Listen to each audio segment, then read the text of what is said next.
Shinji and Warhammer40k, Chapter 20, An Inquiry into Values, Part 1. I'm seeing this scroll bar and, oh boys, looks like it's going to be a long one.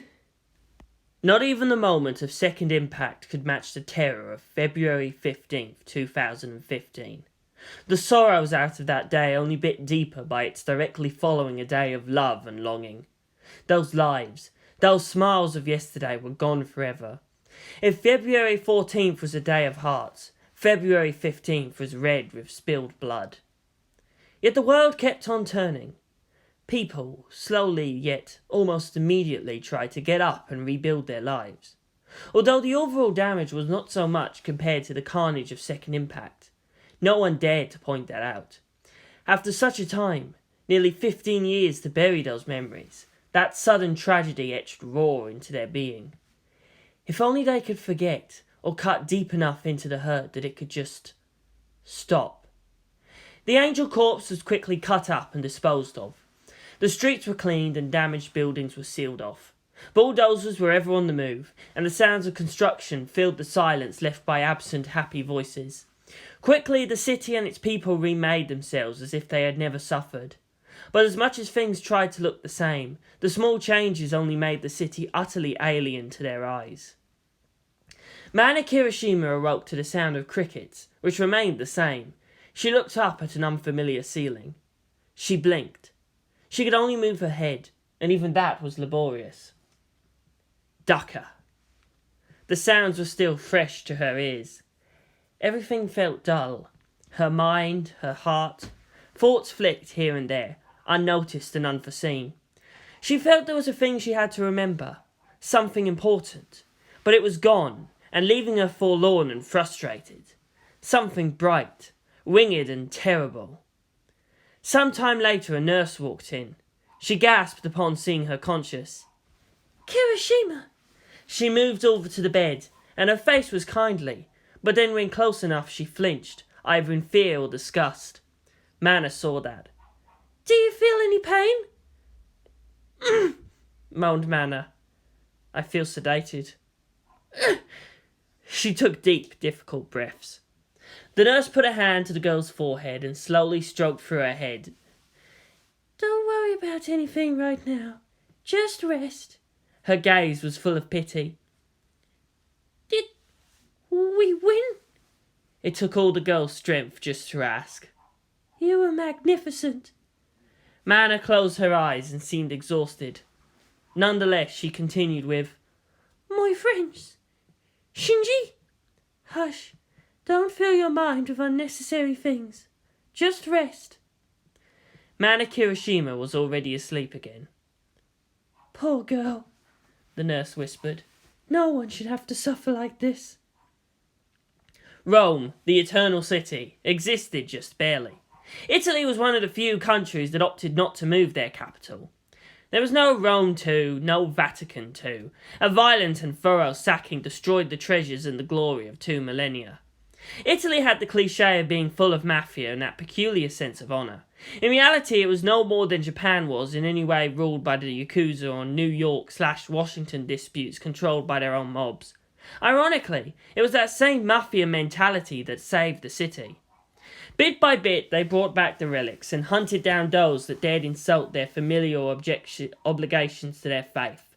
Even if it seemed that God had turned their back on man, they were born as Christians and would die as Christians, or to be more precise, Roman Catholics. Those who killed the Pope were thrown to a mob of angry people and were literally torn to shreds. This also made some economic sense. With paper money rapidly becoming worthless, gold and objets d'art worked far better a bartering medium. Someone also had the foresight to realise that once order asserted itself, such too would become less than worthless, and even a risk to keep. The government still had to care about such things, and fuss with that brought all forgiveness for past legal sins. Also, whether or not God had simply turned his back on man, doing good could simply do no harm. While also full of criminals, this ironically made Rome the safest city on earth. Thus, why an old man with a strange visor, walking with a limp, was undisturbed while going through dark, cobbled streets. Rome was a dead city, but its ancient glory was hard to abandon. There were still a few pilgrims that dared make the journey to the sunken Basilica of St. Peter. Keel Lorenz was not headed there, however. He walked, slowly and with a very faint grinding noise, towards an old bistro. For that day only, it would be in business again. He hadn't left Germany in nearly 14 years, and his own home for the last 9. 3 other members of SEELE were already seated on a round coffee table, and already appropriately drinking coffee. There was the rather long-chinned James Wright, a perfectly ignorable bureaucrat in the continental Great Britain government, if one were not to know his ancestry. Next to him was the bear-like Ivan, deliberately filling into every stereotype of his people, and in that way being nearly anonymous. Of them, the most visible was Matthew Newman Stark, number 3 in the list of the remaining billionaires in the world. Strangely enough, while both he and Ivan had full and similar moustaches, the Russians could only remind someone of Stalin. He looked very much like a younger Roosevelt. Keel sat, the chair groaning under his cyborg weight. It was the first time in 15 years that the architects of SEELE had seen each other face to face. "Things are not as we have foreseen," he opened. "Richelieu is dead," replied Wright, or SEELE UK. The only reason he agreed to attend the unconventional meeting was because his French counterpart was dead. They were of those who would willingly work together, but kill each other on sight. "I can't say he wasn't warned. Taking too much interest in Tokyo 3, he left himself open." That made the American flinch. Unlike the others, he couldn't just disappear into the protection of ignominy. If even being SEELE couldn't protect them, what could? "We should slap down Ikari now, yes?" growled Ivan. "NERV is getting too far out of control. Ikari is just one man. We could still do this with a new commander, even if it would be harder." "Unfortunately, with Tokyo 3 as it is, removing him is all but impossible," sighed out Lord Wright. "Why not? NERV lapsed in its protection of Tokyo 3. We timed the shutdown to that, no? It is the perfect excuse to take out Ikari for his incompetence." "Some collateral damage was expected. In there, however, the fear is real. There is no one else with the same knowledge to handle NERV or the Angels. Putting anyone else in place can only end badly. The threat of humanity's destruction is also too real." "Then what about that Fiutsky?" The old man follows like a dog in the footsteps of his students. It's pathetic, said Stark. NERV America has finished construction of Ava Unit 3. We can try putting leverage on Ikari. Make no mistake, he must and will be punished. The hard thwack of his cane on the table silenced them all. "For 15 years we did not dare to speak face to face. Yet here we are. Do you really think I would call you here just for mere discussion of Ikari?" said Keel, steely. "I remember the last time we met like this. It was about Ikari, but a different one," muttered Lord Wright. "But do say, why have we gathered here? Do you remember the prophecies?" "Ah," said Ivan. "Not offhand, no," replied Stark. "I do remember the gist of it." "Say to me the passages that set the soul to searching." The 3 seals spoke at once. "Then the gods said, 'Let us remake man in our image.' And Yahweh said to the Elohim, 'The man has now become like one of us, and in knowing of good and evil.'" "Does the created Torah seem to imply the recognition of other gods, simply that the Hebrews were not allowed to worship them?" The seal from continental UK chuckled. "It is the supreme irony of the modern age that religion is proven to be factual in both mono and the polytheistic. They had it right. The God revealed to us creates. Of the world and man, only not the universe.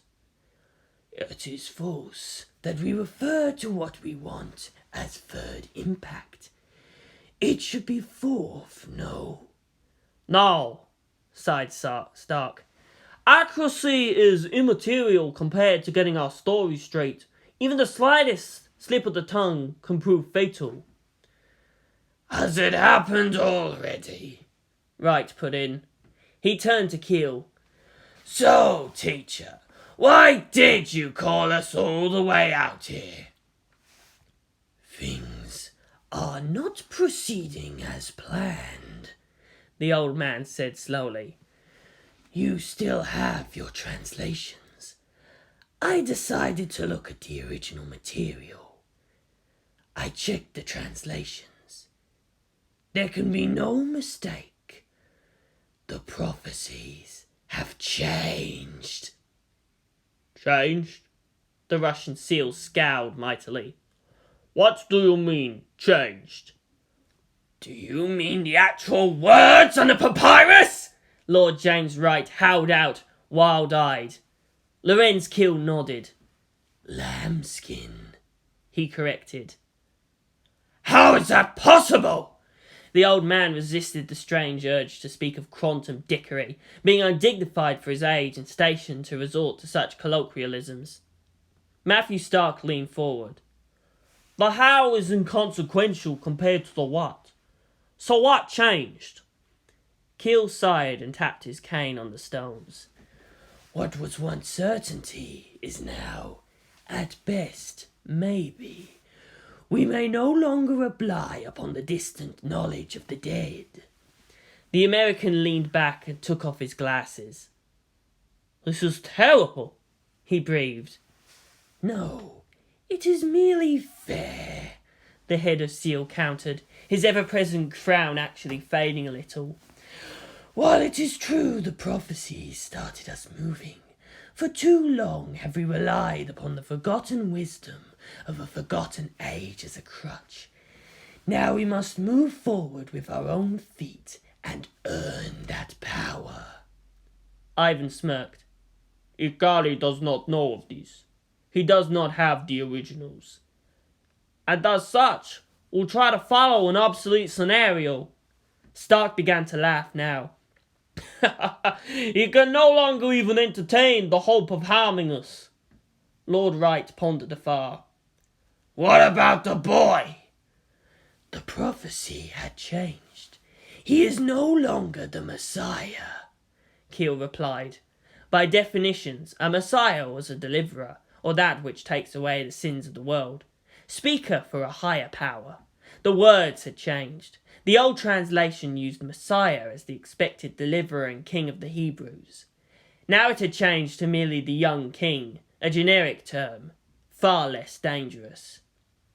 The fact that it had changed once means that it could change again. Keel in all his cyborg botherings wished he had a turn-off migraine button. Ritsuko, among her many doctorates, was a full medical doctor, neurosurgery and of course general practice as well. She pushed her chair away from her Magi terminal and stretched out. She turned to Maya with a loving look. That, however, was directed towards the pot of brewed coffee held in her hands. So, little Kirishima woke up, she commented after drinking some of the wake-up brew.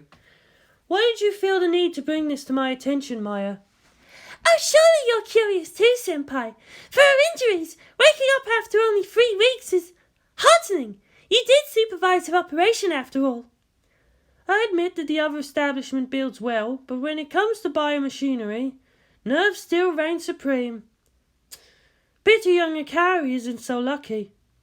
Nothing's wrong with him, right? Why won't he wake up? There are many factors why someone would remain comatose. Forcibly waking him up may prove a fatal disruption to his system. She sighed. It's actually better for him this way. Maya frowned slightly.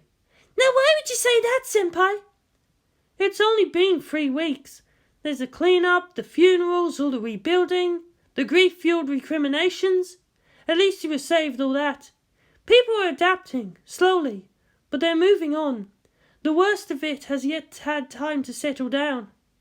Shinji couldn't blame himself greater than whatever they could hurl at him, Maya added softly.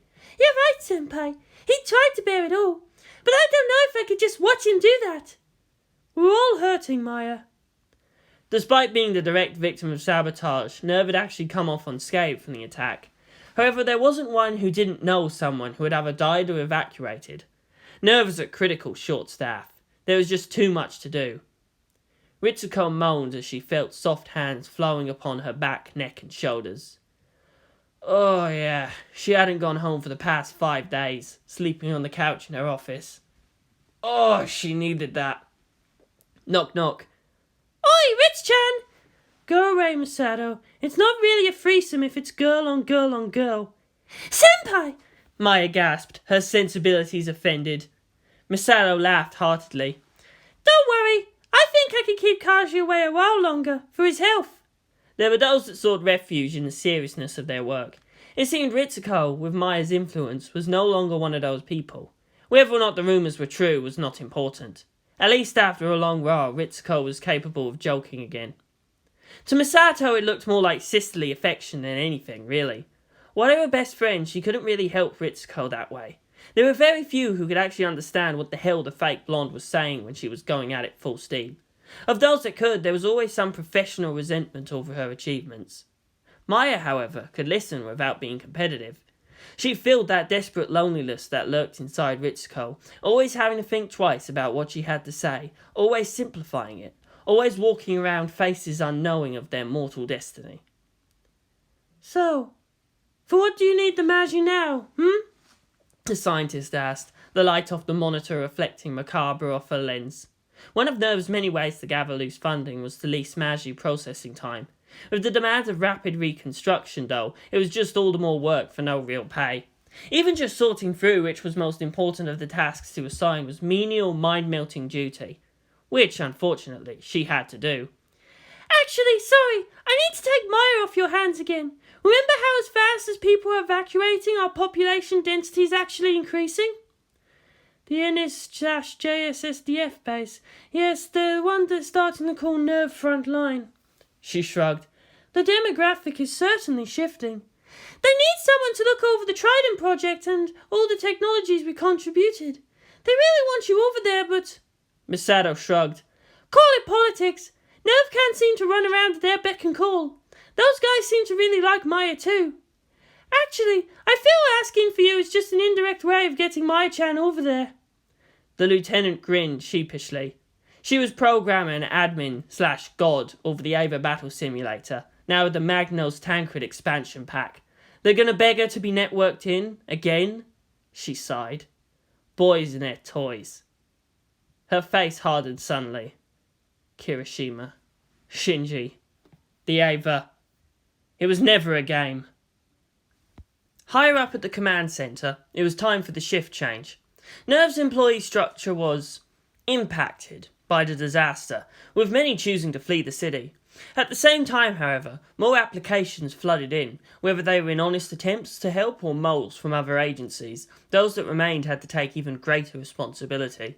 The 3 lieutenants couldn't really be promoted any further without impinging on the status quo, but they had to perform more for the sake of their respective superiors.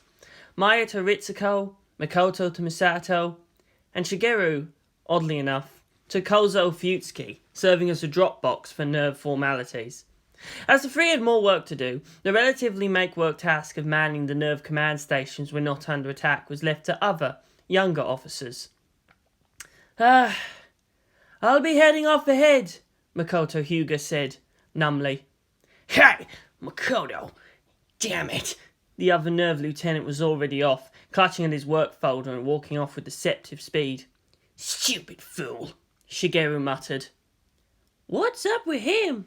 Asked Kaede Agano, who looked very young and tomboyish, especially with her short page boy haircut. She seemed barely more than a teenager and still acted like it sometimes. Hyuga-senpai, he's usually more even-tempered than that. Although it was inevitable that she'd be compared to Maya Ibuki in both looks, intellect and demeanour, she actually held Makoto's station.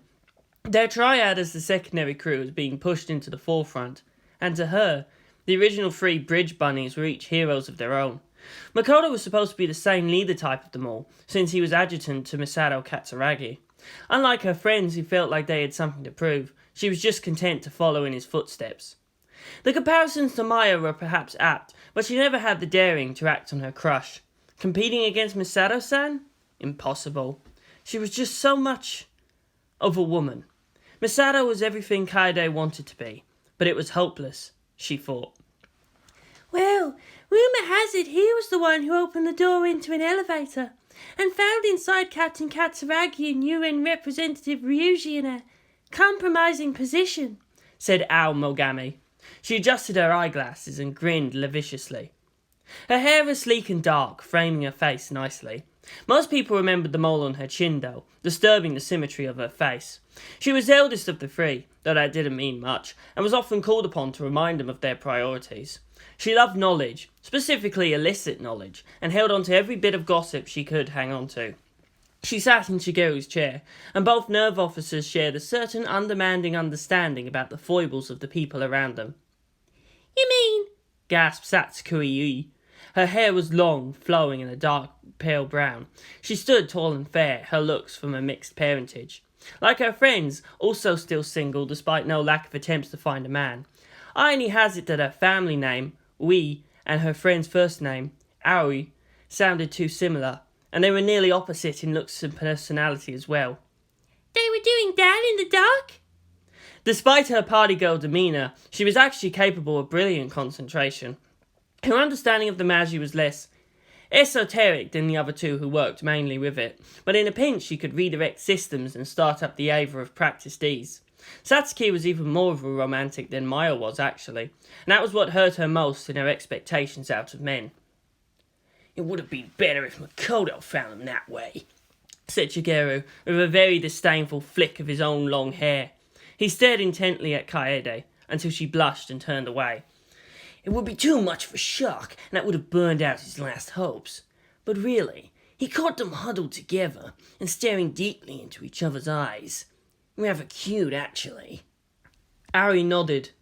I see.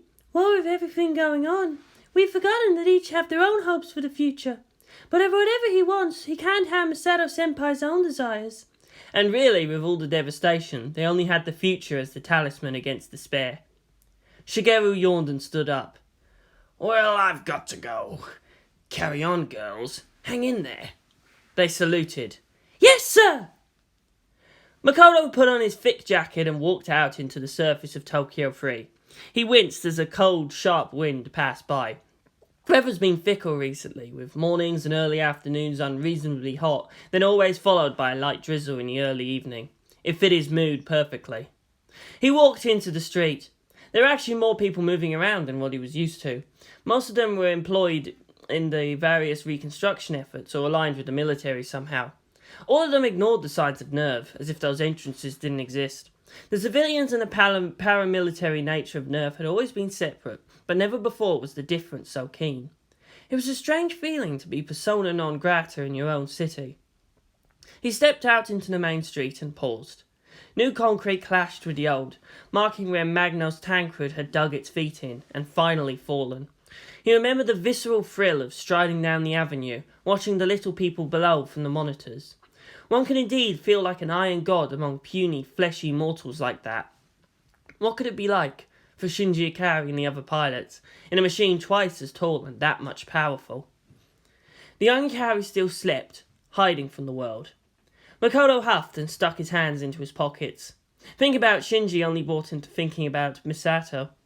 Pain and death, fire and destruction. He had to examine his own emotions in its wake. As much as he believed his own regard was of mature passion rather than infatuation, he had to admit Misato's apparent comfort in the arms of Ryuji, and his understanding. Makoto had to admit, after all that time he really didn't understand her at all. So he took that pain and pushed it down. At least he didn't have to go so far as to be rejected. He could still service a subordinate, and it would actually help more that way.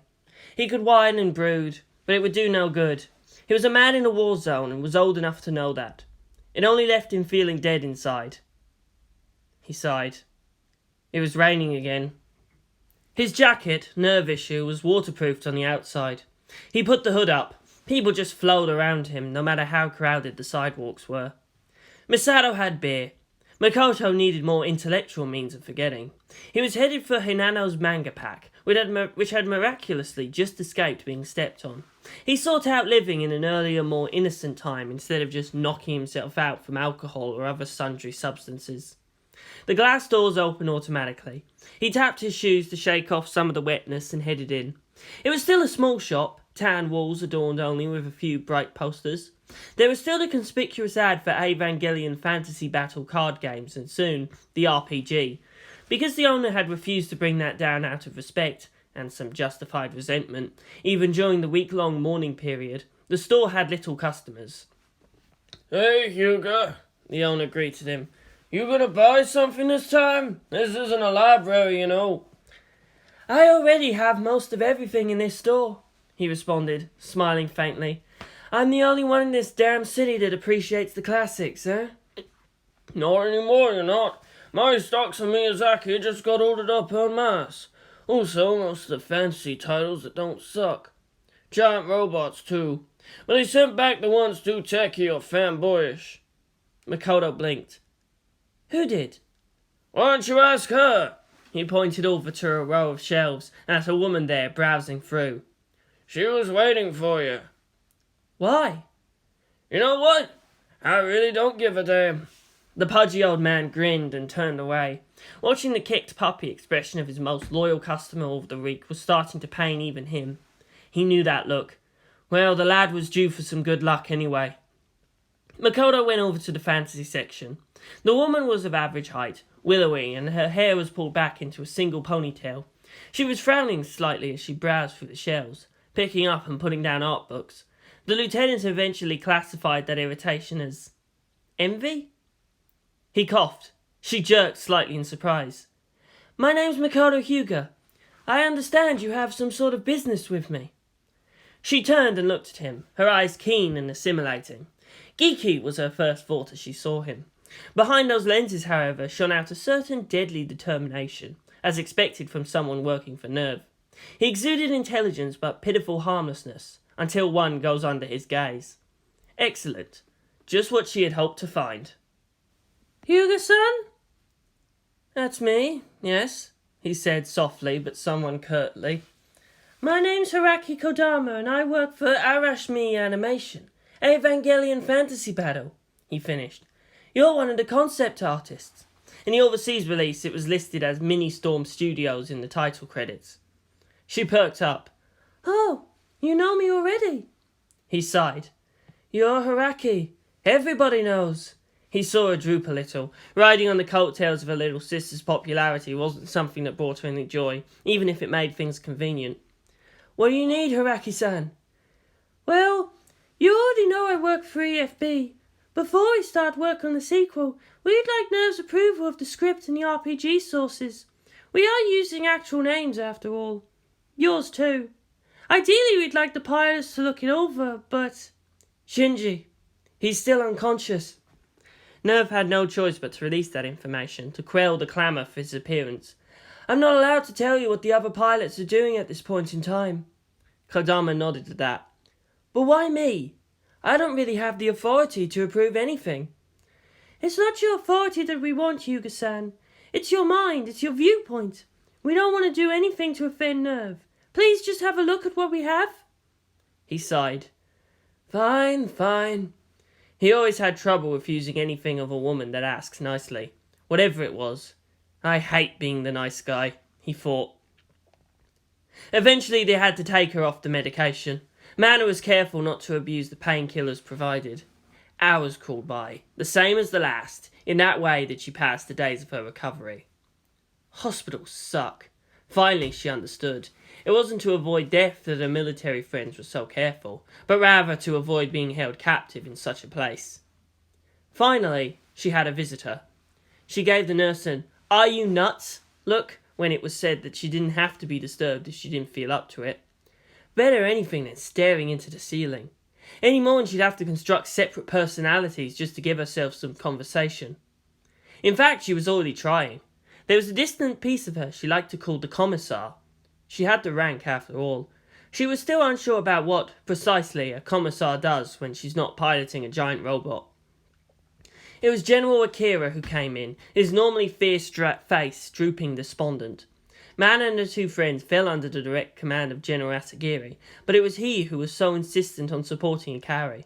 It was he who lobbied for the Trident Land Dreadnought program, and it was he who had decided that teenage pilots as a face to counter NERVs was essential.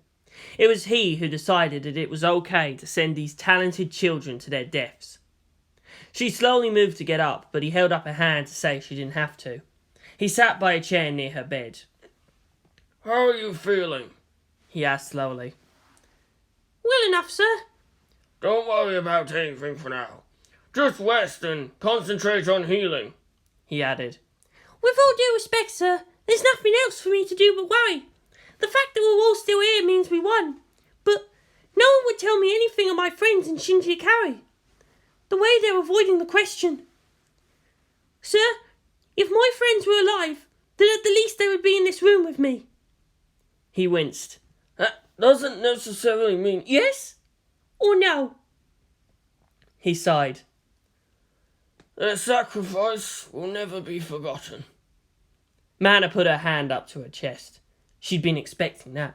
She said that over and over to herself, that knowing wouldn't change anything. But it still hurt, worse than her own physical pain. She grimaced. Her heart felt like exploding. She couldn't shut out the sounds. The screeches.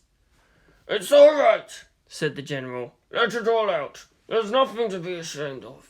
If you need someone to blame. It's all my fault. I pushed you into this. I'm sorry. She wanted to cry, but she couldn't. Without them beside her, without Masashi to all but panic in finding out what's wrong and Keita to tell her things would be fine. She feared that if she started to cry, she would never be able to stop. Mana choked. Sir, with all due respect, shut up. Don't rob them of the meaning in their deaths. They made their choice the same way I did. We knew the risks. Are we your dolls to throw around? Are you our god that we don't have our own will? Can you decide to die for us instead? She stared down at her right hand, opening and closing it, finally into a fist which she held out straight, level with his face. We're soldiers. You made us that. You knew that it was inevitable. Someone must die. Even if we were intended for command. So we should be murderers instead? Kirishima, it's not that simple. The command structure exists not for some to escape responsibility, but that up top must all be held accountable. Conventional wisdom would have him just accept her loyalty. That was the foundation of real politic. The exercise of power, however, quickly proved insufficient beside the actual power of holding a gun. The web of debts, loyalties and favours quickly collapsed in the wake of impact. No matter the context, it's just wrong to expect children to die when adults caused the problem in the first place. Mana painfully pushed herself up. I guess I'm just lucky then. She turned to show him the sleeve handling uselessly off her left shoulder. I can feel it, you know. Down to the ribs, my left limb's gone. They had to rebuild my shoulder blade. She grit her teeth and pulled at the white cloth of her hospital gown, tearing that empty sleeve right off. She showed him the hot pink of her scarred flesh and shiny metal socket protruding out of her shoulder. It's an expensive operation, I imagine. Shouldn't it be worth it? You come here with your apologies, and now you're going to tell me you're taking away my reason for being? How dare you, sir! Magnos Tancred held the line. My friends gave their lives. Now, it's too late. If you adults want to take up the burden, then let it be this, that we can do it better than you can. Unlike the Evangelions, there is no specific reason why you should be in control. There are others who are just as willing to give their lives for this. Trained, hardened professionals. Adults, ready and able to perform to the utmost. Kirishima, you've given up enough already. Adults. Maybe. But do they know the pilots? Would they follow orders so easily? The problem isn't a machine. The problem isn't our age. It's your own damned egos that make things worse. We fought and bled, and there are many who can't handle the thought of us taking their rights to death and glory. It's not courage to step up. We've already suffered for their sake. It's cowardice, unable to handle the thought that they should be branded useless. I don't care who else you send out. If they go out there thinking they should be heroes, they're just going to die too. Magnus Tancred can't save the world. That's not what we're here for. The trident is just another weapon of man, made for our own violent desires. The Evangelions and their pilots are made for the purpose of killing angels, and trying to compete in that area was already useless from the start. Who would you say that knows how the pilots will react? Who will NERV respect? In battle, who should know when to stand aside or when to hold firm? Just because I'm injured doesn't mean I'm an invalid. Magnus Tancred needs my mind. By my own flesh and with the lives of my friends, I've bought that right to command. They did not die just to give some glory hounds a chance to screw up the battles that will decide the fate of humanity. You can't take this away from me! General Akira chuckled darkly. You put a lot of thought into this, haven't you, girl? The girl was of the Ender generation, crafted for the purpose of replacing tired, inflexible old hats like he was. I don't have anything else to do, sir, she said, her strength fading. Relax, Kirishima. You're right. There was a lot of opposition, but your injuries weren't deemed sufficient to get in the way of your duty as Tancred commander. Even the Joint Chiefs agree. The personal factor of familiarity, not just with what the Trident can do, but with what the Evangelions might be up to, was too important to lose. He bowed to her. Relax, Kirishima. You've earned it. Once you're well enough, you can go back to duty. Thank you, sir. Her eyes were finally teary. She couldn't give up. Her friends wouldn't want her to be all reapy and useless just because they weren't there. She sobbed, bringing her knees up. They gave their lives for her just because she insisted on fighting for Shinji. She should be dead with them. But her life, it wasn't hers anymore. For their sake, she had to be strong. For their promise of a lifetime, she'd protect the world. She felt so cold and alone. But she would bear it. They loved her. Theirs was not a selfish, crippling love. They loved to see her succeed. Sashi! Keita! She gasped out. I'm sorry! And with the tears, the memories she wanted to shut away. Mana! Sashi! Keita coughed up blood and opened his eyes. He slowly pushed back against his chair and winced. That shock, that horrible tearing sound. He hurt all over. There were still some lights on, blinking, and that was good news. The reactor was still functioning. The Dreadnought didn't even need to switch into emergency power. Sashi, are you okay? Can you get us moving? He turned to the driver's side and stopped. There was nothing there, just a wide gaping hole where Mataraels' leg had pierced through the armour. There was nothing left, not the driver's chair, not even scraps of meat. Sashi, he whispered numbly. No, it can't be.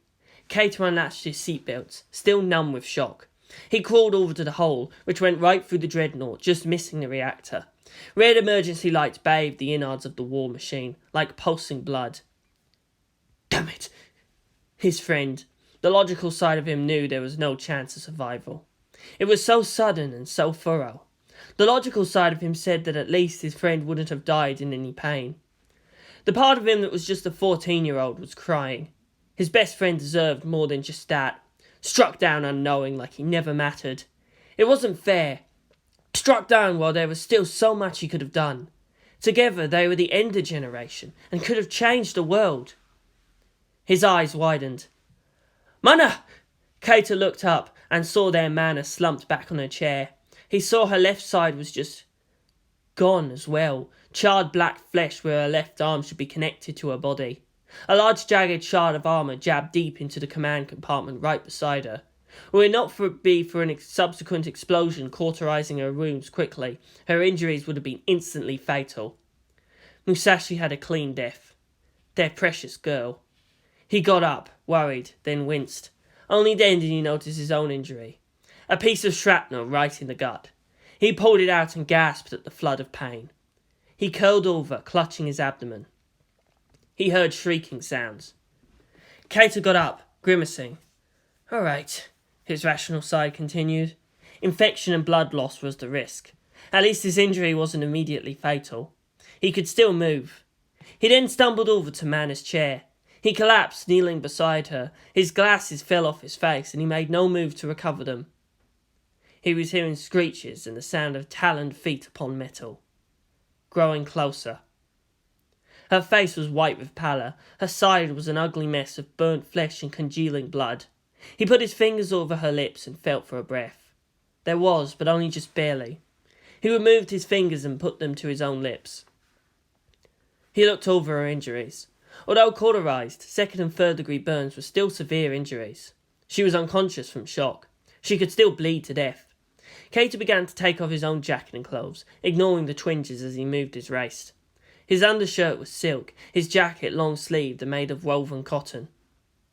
Very slowly, he slipped the shirt under her back, careful not to move her too much.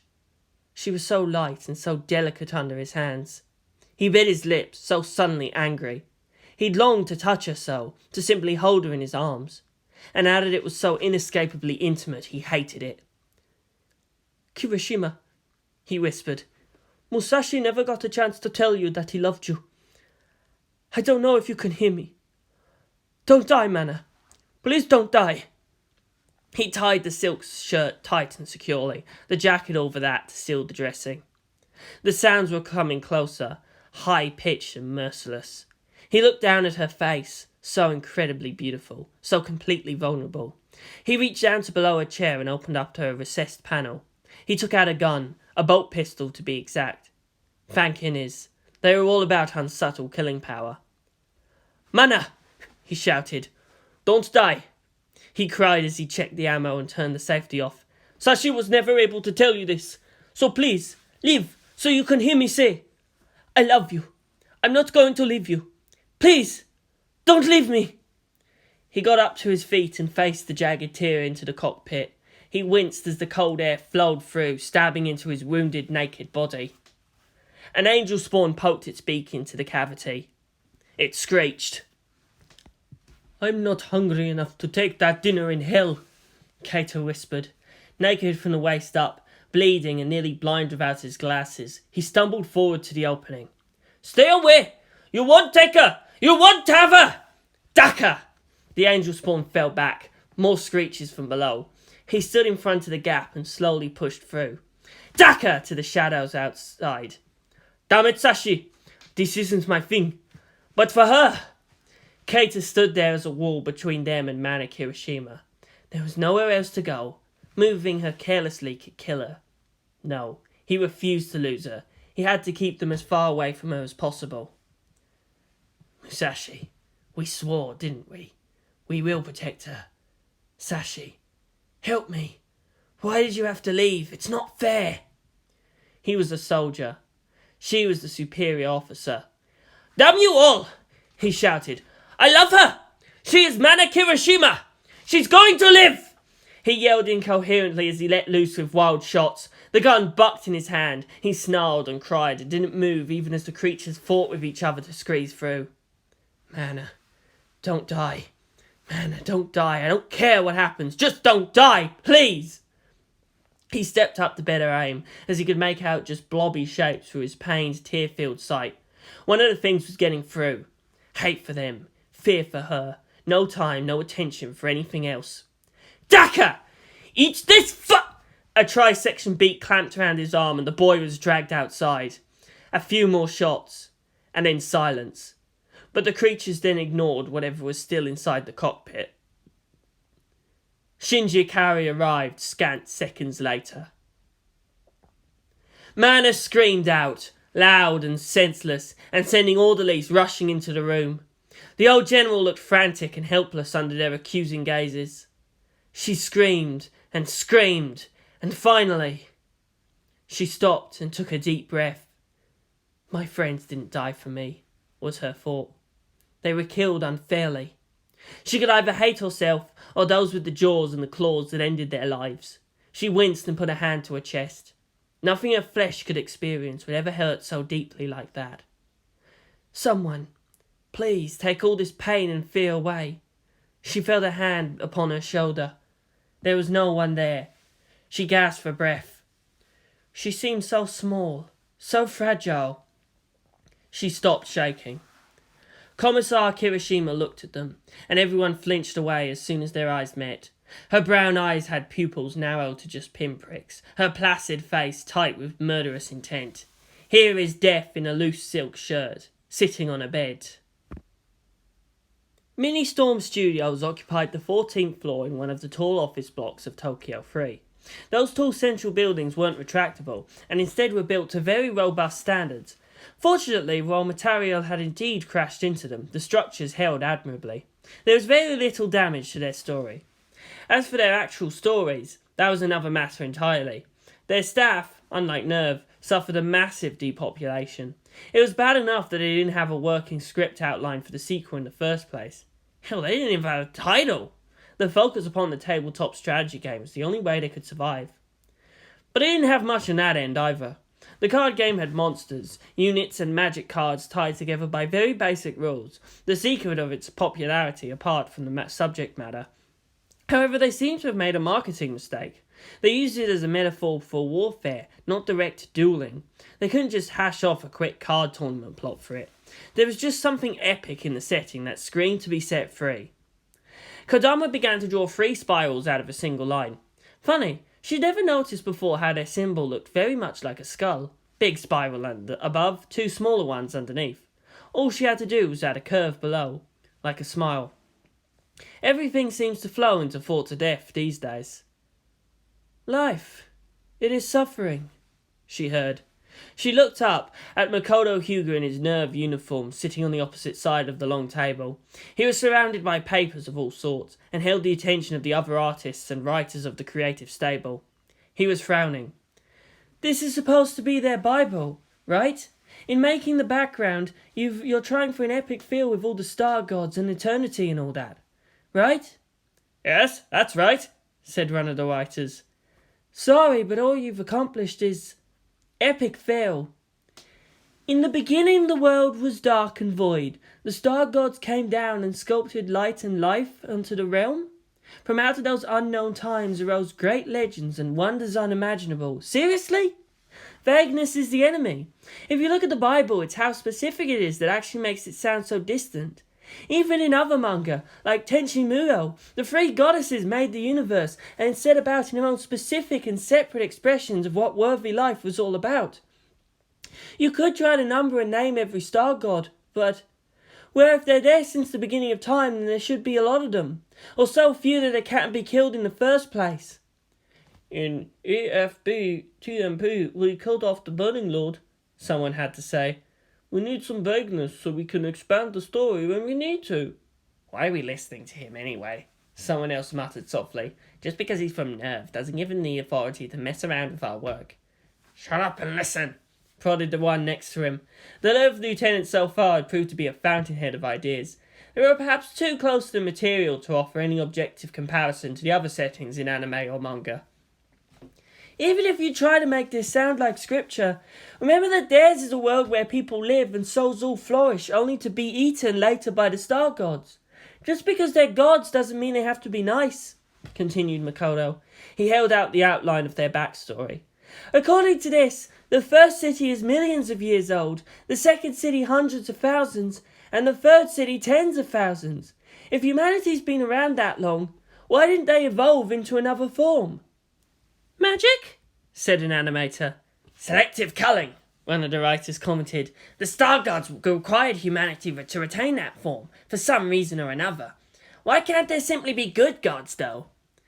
Because a god, as we know the term for our own myths, would be eaten by the others. According to the source material you got, the star gods have no problem with eating stars or each other. They just seem to find mortal souls tastier. Makoto grimaced. Damn, that's not a happy place. I'd hate to live there. Worse than here, crowed a rather pudgy animator. Then, realising what he just said. Sorry. The angels just want to kill us. They don't seem to want to eat our souls, he said, giving an odd chuckle. Or corrupt our bodies, set us as sacrificial pawns in long games against the other star gods, shaping entire civilizations into utopia and tear it all down just for that tang of despair when they finally feed. Everyone there winced. That was the bleak reality that escaped the little kids in their card games.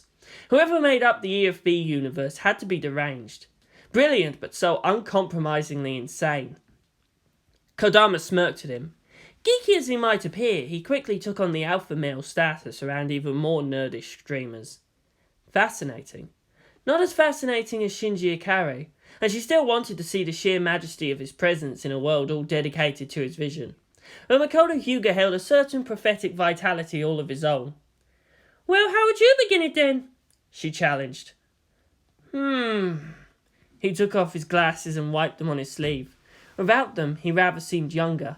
If his hair wasn't slicked back, even seeming like an older lookalike of Shinji Ikari, the features weren't the same, but in that grim innocence they both exuded. He frowned some more, thinking about it. This is a scripture, to be read by a priest in that setting. But a priest of what, exactly? Like in the movie, where it was revealed that deliberate worship of the star gods was to earn a measure of their mercy. Or something else. Something more like our religions, based upon personal salvation. He hated being put on the spot. He lacked the courage to pursue Masato like a man of his own word. He doubted his own worth and let slip the chance. Damn it. Shinji, what would you do? He asked silently. When people expect the world of you. The boy, who never seemed to lose his intellectual calm. It was strange for him too that he should look up to someone younger. In this world where gods walk, what is it that man needs to persist, to wake up and move each day in the face of that empty fate? We're like them. Damn it, we're all like them. What's there for us? Why should we even care anymore about the secrets of our existence? Our gods are dead. We solely need something to believe in. A minute or so passed, with him standing up there with his arms folded over his chest. Now and then his eyebrows would twitch. Finally, looking up, his stare was distant. I suppose something like... These are words of our ancestors, the truth hidden in the first city, unblemished by time or the hands of mortal men. Amen. Hear us, O unhappy children! In times of your despair, give not your lives to emptiness! The gods of war encroach upon your souls, and the gods from the stars hunger for it! Do not give in! Know that the battle was old before you, and will be yet after you. Even there is hope! Know how it all began, that you may prepare for the future it brings. Since before there was time did the gods of light and dark wage war upon each other. They were the beginning, naught but them in the cosmos. In the moment of final victory, the gods of light broke eternity and exhausted itself, becoming points of light and forging the material plane. Defeated, the dark dissolved into the sea of chaos. Thus was born what we know as our universe of being. Its laws sustain us. Its laws do not protect us. The universe knew itself, and from within arose the first sparks of life. It was neither of light or dark, cast in one form made of both the material and the immaterial. The old ones were the first of these forms, and seeing nothing but emptiness set out to create and let flourish life, knowing nothing more beautiful than that struggle, that wondrous paradox. Out of the void awakened the star gods, neither light nor dark themselves, but not trapped within the singular forms. Sensing the old ones and knowing them not, they sought to learn more. The star gods did this by absorbing the other beings into their own essence. And thus, the universe first knew about death. Thus did the star gods know of hunger. Thus did the first ones know of hate. The first ones in the star gods warred, as light and dark roared before. Chaos and order each sought expression. In the end, the first ones, seeking to retain their identities apart from the hunger of the star gods, cast themselves into chaos, to take form without the material, forever away from the reach of the star gods. In this, they became the first of the ever-changing warp gods, ensuring the war should never end. And the gods devoured each other. Life vanished from the grasp of time, as the last of the first ones died or escaped, and as the star gods too fell into slumber. Slowly did life start to flourish again. Once set free, it had no more need of them. In the silence, the first soul appeared, neither light nor dark, but both. Not just being, but believing. In frail shells did it reside, in measured time did it exist. It was of light, yet apart from it, feral shells did not have it. Raw energy could not contain it. In thought, in emotion, in itself, did it thrive and seek meaning.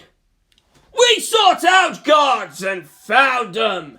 Chaos answered our call. Great formless beings were shaped by our perceptions. Our world was remade under their influence. In that we flourished. We took its powers for our own, knowing nothing but ourselves. In our arrogance we sought mastery of the material plane using the potency of the immaterial.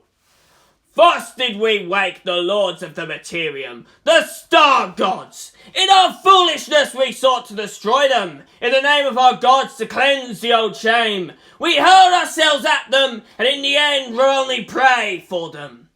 The gods of warp fed upon the darkness in our souls, and twisted us to better serve their designs. The star gods found the energy of our being contained a pure source of the light within everything. From standing as masters of both spheres, we were instead consumed. Slaves and cattle we became. Thus began the fate of all mortal things. To struggle with every moment, to fight death with every breath. We have forgotten many things, but not this fear, not this despair. We hide, we die. Listen, you who come after us. We die knowing that our fate shall be repeated again and again across all time. You who read these words, do not despair. Our gods have betrayed us. You who stand at the furthest edge of our hopes may yet taste the fruit of our living labours. Live your life to the fullest in whatever form you take. Take joy in your being. Love, laugh, create. No compassion, not hatred. Set aside greed and find happiness and contentment. Let not despair touch you, but rather give hope to all those around you. Love fully and unselfishly. Desire not your own benefit, but those of whom you cherish. Do not feed chaos with the moments of your lives. Do not give to the star gods the very centre of your being. Each of you that die in peace and happiness go to a better place. Souls out of the universe, back into the universe. And there, as time goes by, we feed something neither light nor dark, nor of boiling chaos or primal order. Something that is ours and for us. A God of our own shaping. A God that will know us and will never betray us. A God strong enough to protect us from a universe that loathes us and wants to devour us. When the last of us die, we hope that the cycle becomes complete. If not, then it lies upon you to finish turning the wheel of infinity. Do not let them conquer you. Live. Cling to life with all you have. It is a gift unto you from the great God you do not yet know, existing both in the future and in the past, still unaware of itself. Ask and it shall be granted. Seek and you shall see. A life well lived is service to all others that live. A life lost to chaos and worthless evil is betrayal. A life just given to the all-absorbing order is wasted. Believe and be protected. Stand firm and be undefeated. We are the eldest and we are dead. You are the youngest and you may yet be great. Pain is our legacy to you. May you prove stronger in carrying it than we have. Written in ages long past by miraculous elders of the first city, may their souls find peace in death that they did not find in life. May their souls and ours find our way into the God that awaits and protects even in unknowing. Amen. Of course the orcs would have an entirely different creation myth. I notice you're trying to put the elves in there too. Utter, complete silence. Everyone gaped at him, from the studio manager down to a passing janitor. Eventually someone stood up, slammed his palms down hard onto the hardwood table and shouted, "What the hell was that?" Makoto flinched, away from the obviously crazed person. He blinked. He shivered as he felt tingly all over. I'm not sure exactly. What the hell did I just say? I don't think I actually remember. Damn you, breathed out a writer. Don't play with us. That was... You're him! You said that script! The who? Of the what? The NERV officer was distinctly confused. Where? It's not him. Kodama said. Everyone turned to look at her. He'd know more about the character designs if he was. No, Hyuga-san, did you just come up with that now? The eldest Haraki was amazed as well. He spoke so well, as if he really believed all that. Holy shit! In the original script, Hyuga was one of the 3 priests, the cleric of bronze, so he was really taking the source material that well? Come up with... what? He winced and rubbed at the bridge of his nose under his glasses. Forget what I just said. Oh, my brain hurts. What? Everyone else began shouting. Does someone remember? We should write it down. He's faking! He's not faking! We're gonna be rich! Maya was Mana's next visitor, some days later. As much as she had dreaded the visit from the general, so did she look forward in eagerness for the lieutenant's arrival. How's Shinji? She asked almost immediately as soon as the young woman was in the door. The NERV officer smiled sadly and shook her head. He's still asleep. We don't know why, but at least he's not physically damaged. She sighed.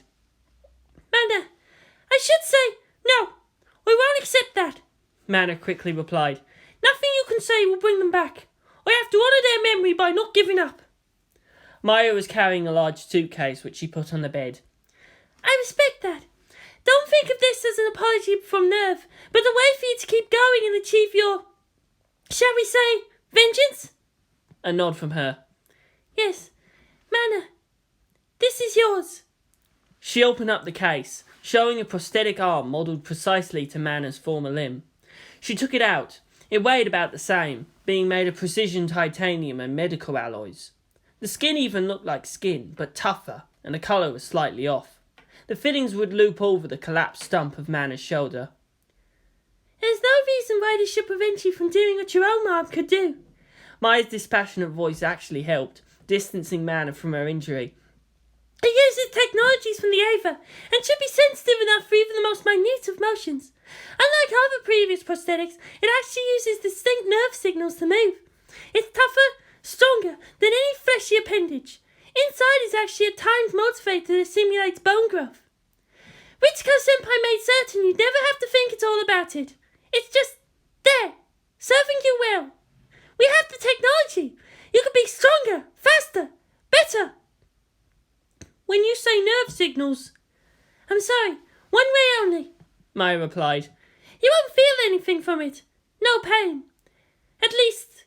She hesitated, looking at the girl's dead-expressioned eyes. At least because we had to rebuild the nervous system out from your left side ribs and shoulders. You're spared the phantom pain common to others deprived of their limbs. Mana nodded again, slowly. Her hair fell in short, shadowy bangs over her face. May I try it on? Maya helped her take off her shirt. Both were girls, and as unspoken sisters in battle, they had no need for modesty. To her credit, the young woman didn't even flinch as she saw the still flaming scars. She hefted the arm and very carefully slotted it into place. She pushed it in until she heard a click. Experimentally, she pulled and moved it around to see if the ball joints worked. Then she stopped, struck with how macabre and doll-like it all was. She coughed. Well, it should be automatic. Please try it out. Mana frowned and stared down at it. A long moment passed. It's not working, she said, hissing. You don't need to consciously will it to move. Even with your own right arm, wanting for it to move is different from just moving it. Don't think about it. Just do. Kirishima, we need you. Don't let any doubt stop you. That fake hand closed into a fist. Mana grinned in savage surprise. Good, said Maya. How's it feel? The girl was lifting her arm out, twitching the fingers. She tried moving both her arms at the same time. The movements of her left was jerkier, but nothing insurmountable. It feels wonderful, she whispered.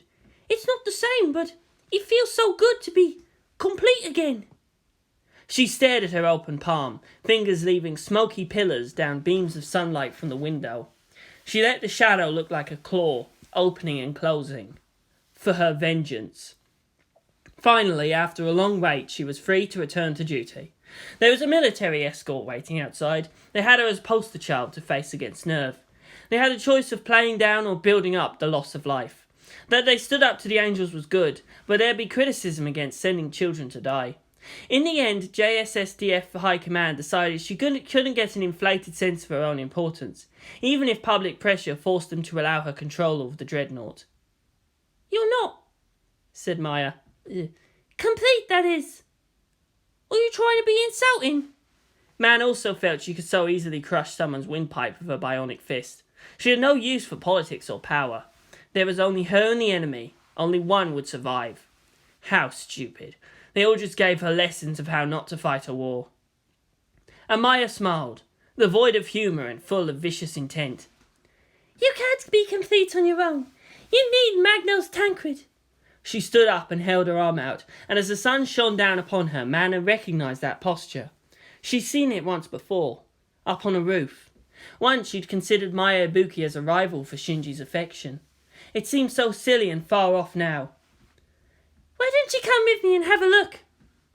Mana took that hand with her left. She was pulled up to her feet, the bond between the metal in her shoulder and the bones of her remaining skeleton strained, and held fast without undue pain. It still felt strange, as if she was two beings in one. "Am I allowed to leave now?" she asked, then looking down at her bare front, blushed in delay. "As long as you don't take strenuous activity, it's okay." Maya frowned slightly. "How long before you can return to active duty, I can't say. I just hope it's soon. There's a lot we have to do, especially now that Shinji-kun isn't there to help us prepare." "Prepare? Prepare for what?" "Invasion." Fortress City, Tokyo 3. Now it certainly looked it. The semblance of normalcy was still preserved within the city, where the buildings may block the view. The picturesque cycle of the lake was left undisturbed. Only when leaving the hospital was Mana able to see what was new at the northern edge of the city.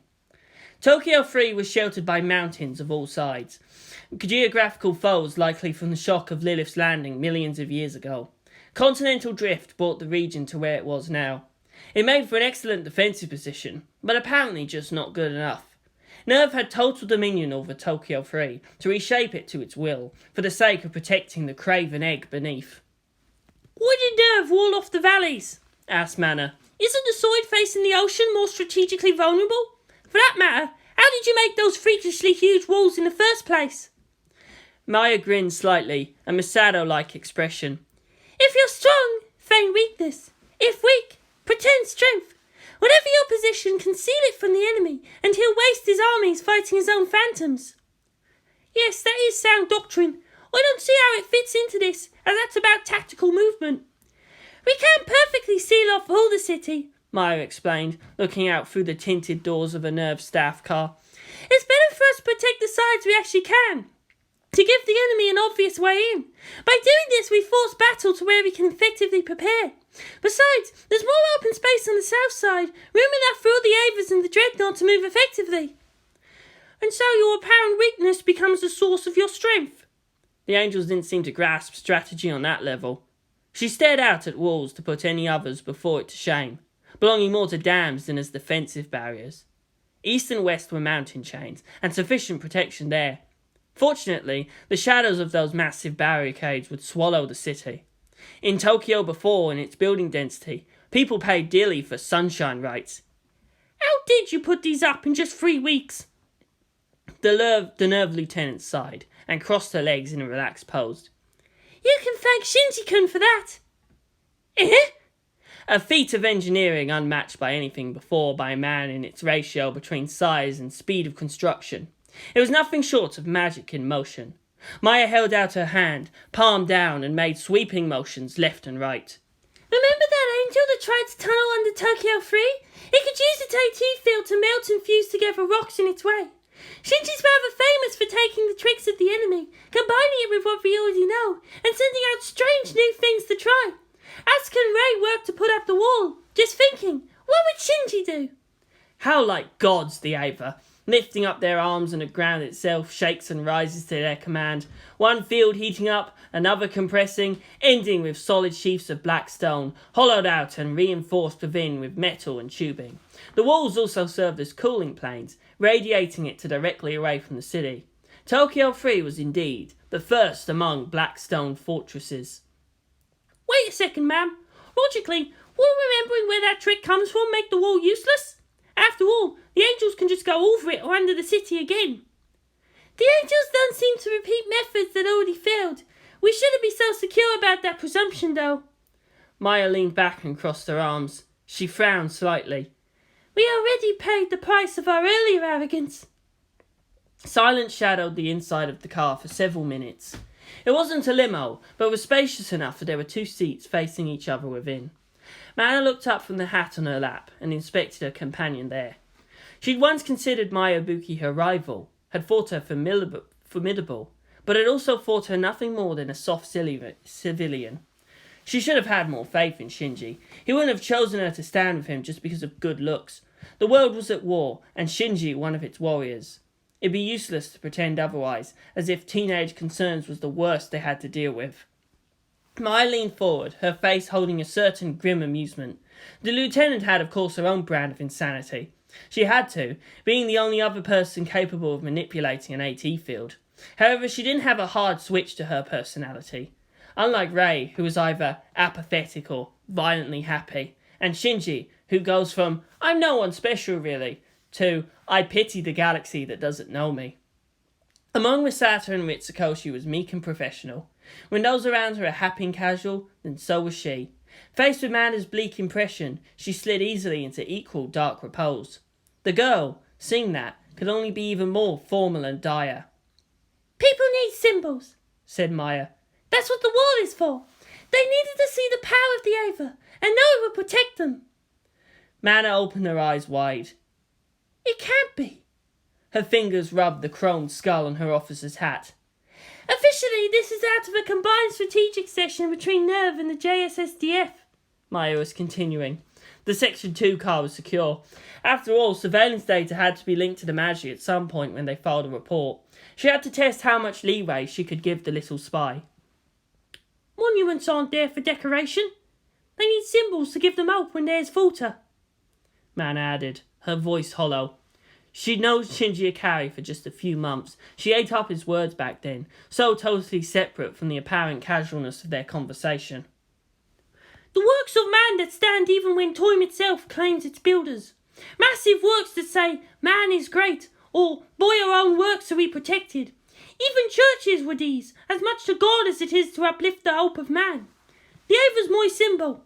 They must see the Evangelion and know. The fate of man is to struggle on. Even alone man must. Shinji's just asleep right now. But this is war, Kirishima. Someday he would face an enemy too much for him and he could die. This isn't about you or me or NERV or the JSSDF or any other stupid power blocks in this world. This is about the survival of humanity, man of Kirishima. You need to prepare for that day. The girl sat, staring down. The skull insignia grinned back at her. How appropriate, she thought. Raised for command, to stand there and live while all she loved died around her. What do you want from me? Nothing more than what you're willing to give. Maya turned away. Shinji had said it wasn't necessary to manipulate Mana Kirishima. From the moment she was born, she was intended for our purpose. He had also said that theirs was a sad fate. He wasn't put into the world to bring peace and joy to those he touched. Shiro Tokito was a busy man. In his exploded into the big leagues with the Trident's performance, and various factions, both military and commercial, sought their own piece of the pie. Strangely, despite being a multi-corporation, In his retained its controlling identity simply because vast amounts of its stock were bought up beforehand by an anonymous person/group. It wasn't enough to take control, but enough that no single other interest could force anything upon the parent structure. He didn't care about that. What matters was that they had done well. Their great dreadnought stood toe-to-toe with an angel and prevailed even in defeat. So tough and so stubbornly built that the only reason Magnos Tancred stopped moving was that its pilots were dead. Redundancy in the effective use of armour meant that it remained in mostly one piece. Within a few days it was ready for combat again, If only it had a worthy commander. Fortunately, the Innes contract gave the corporation some leverage in that scenario.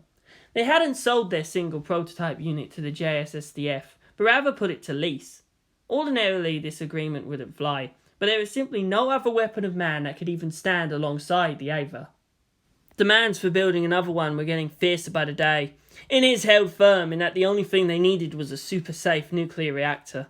That couldn't be rushed. They couldn't dare just have another company manufacture it, being that the Dreadnought would be wrapped around it. It had to be literally one with the war machine and custom fit to its demands.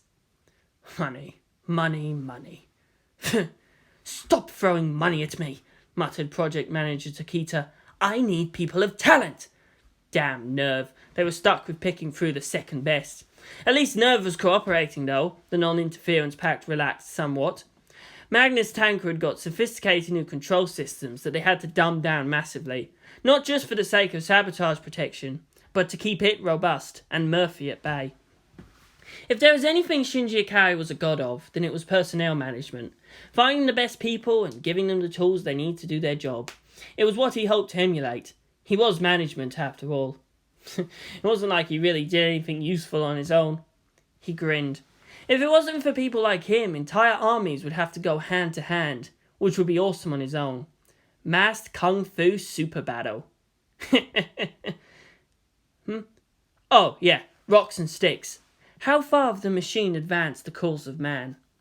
When he heard Maya Ibuki was going to visit, he set aside even his full schedule just to welcome her.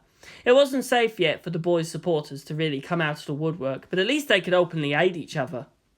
The NERV staff car stopped right in front of the main hangar. The door opened. He was there to take her hand and help her out. Thank you, said Maya in charming fullness. No, thank you, Miss Ibuki. A talented, and not to mention lovely, young woman such as yourself is always welcome here in his domains. He bowed slightly, then grinned a bit. You know, I don't think I'm ever going to get tired of using that wording. Watching Gendo twitch every time I stood up during the public conference. Yes, that was funny, wasn't it? She looked sad. It was the only good part of that thing. The press was merciless. They were all screaming to meet with Shinji Ikari. He resisted the urge to pat her head. She was so cute and apparently helpless. I see you share young Ikari's dislike for them. Maya shook her head. Shinji and I have no problem with journalists. They're vital to the safety of our society. It's the worthless opportunists that disguise themselves among them that press the issue. Well, anyway, he shrugged magnificently. We'd like to thank NERV for all you've done to help. How is Shinji Ikari? I'm not allowed to give out such information, but I believe he's going to be all right. Good. There's still so much more we have for him. Won't you come in and take a look? Mana stepped back and gave him a big, sunny smile. You're so kind to us. Last time we were here, you helped us out so well. Now I've got a gift for you. She held her arms out to present. A Tancred Commander! Oh, she's never going to get tired of using that pun. Mana Kirishima stepped out. Everyone watching felt their hearts stop. She was in full dress uniform, her hat on her head. The winged skull glinted under the afternoon sun. Her eyes were unseen, but her smile was practically cruel. Kirishima, gasped in his chief Tokita. You... Mana Kirishima stood there, her frame small and garbed in black. She had the puffy shoulder pads. Her skirt hung down to just above her ankles.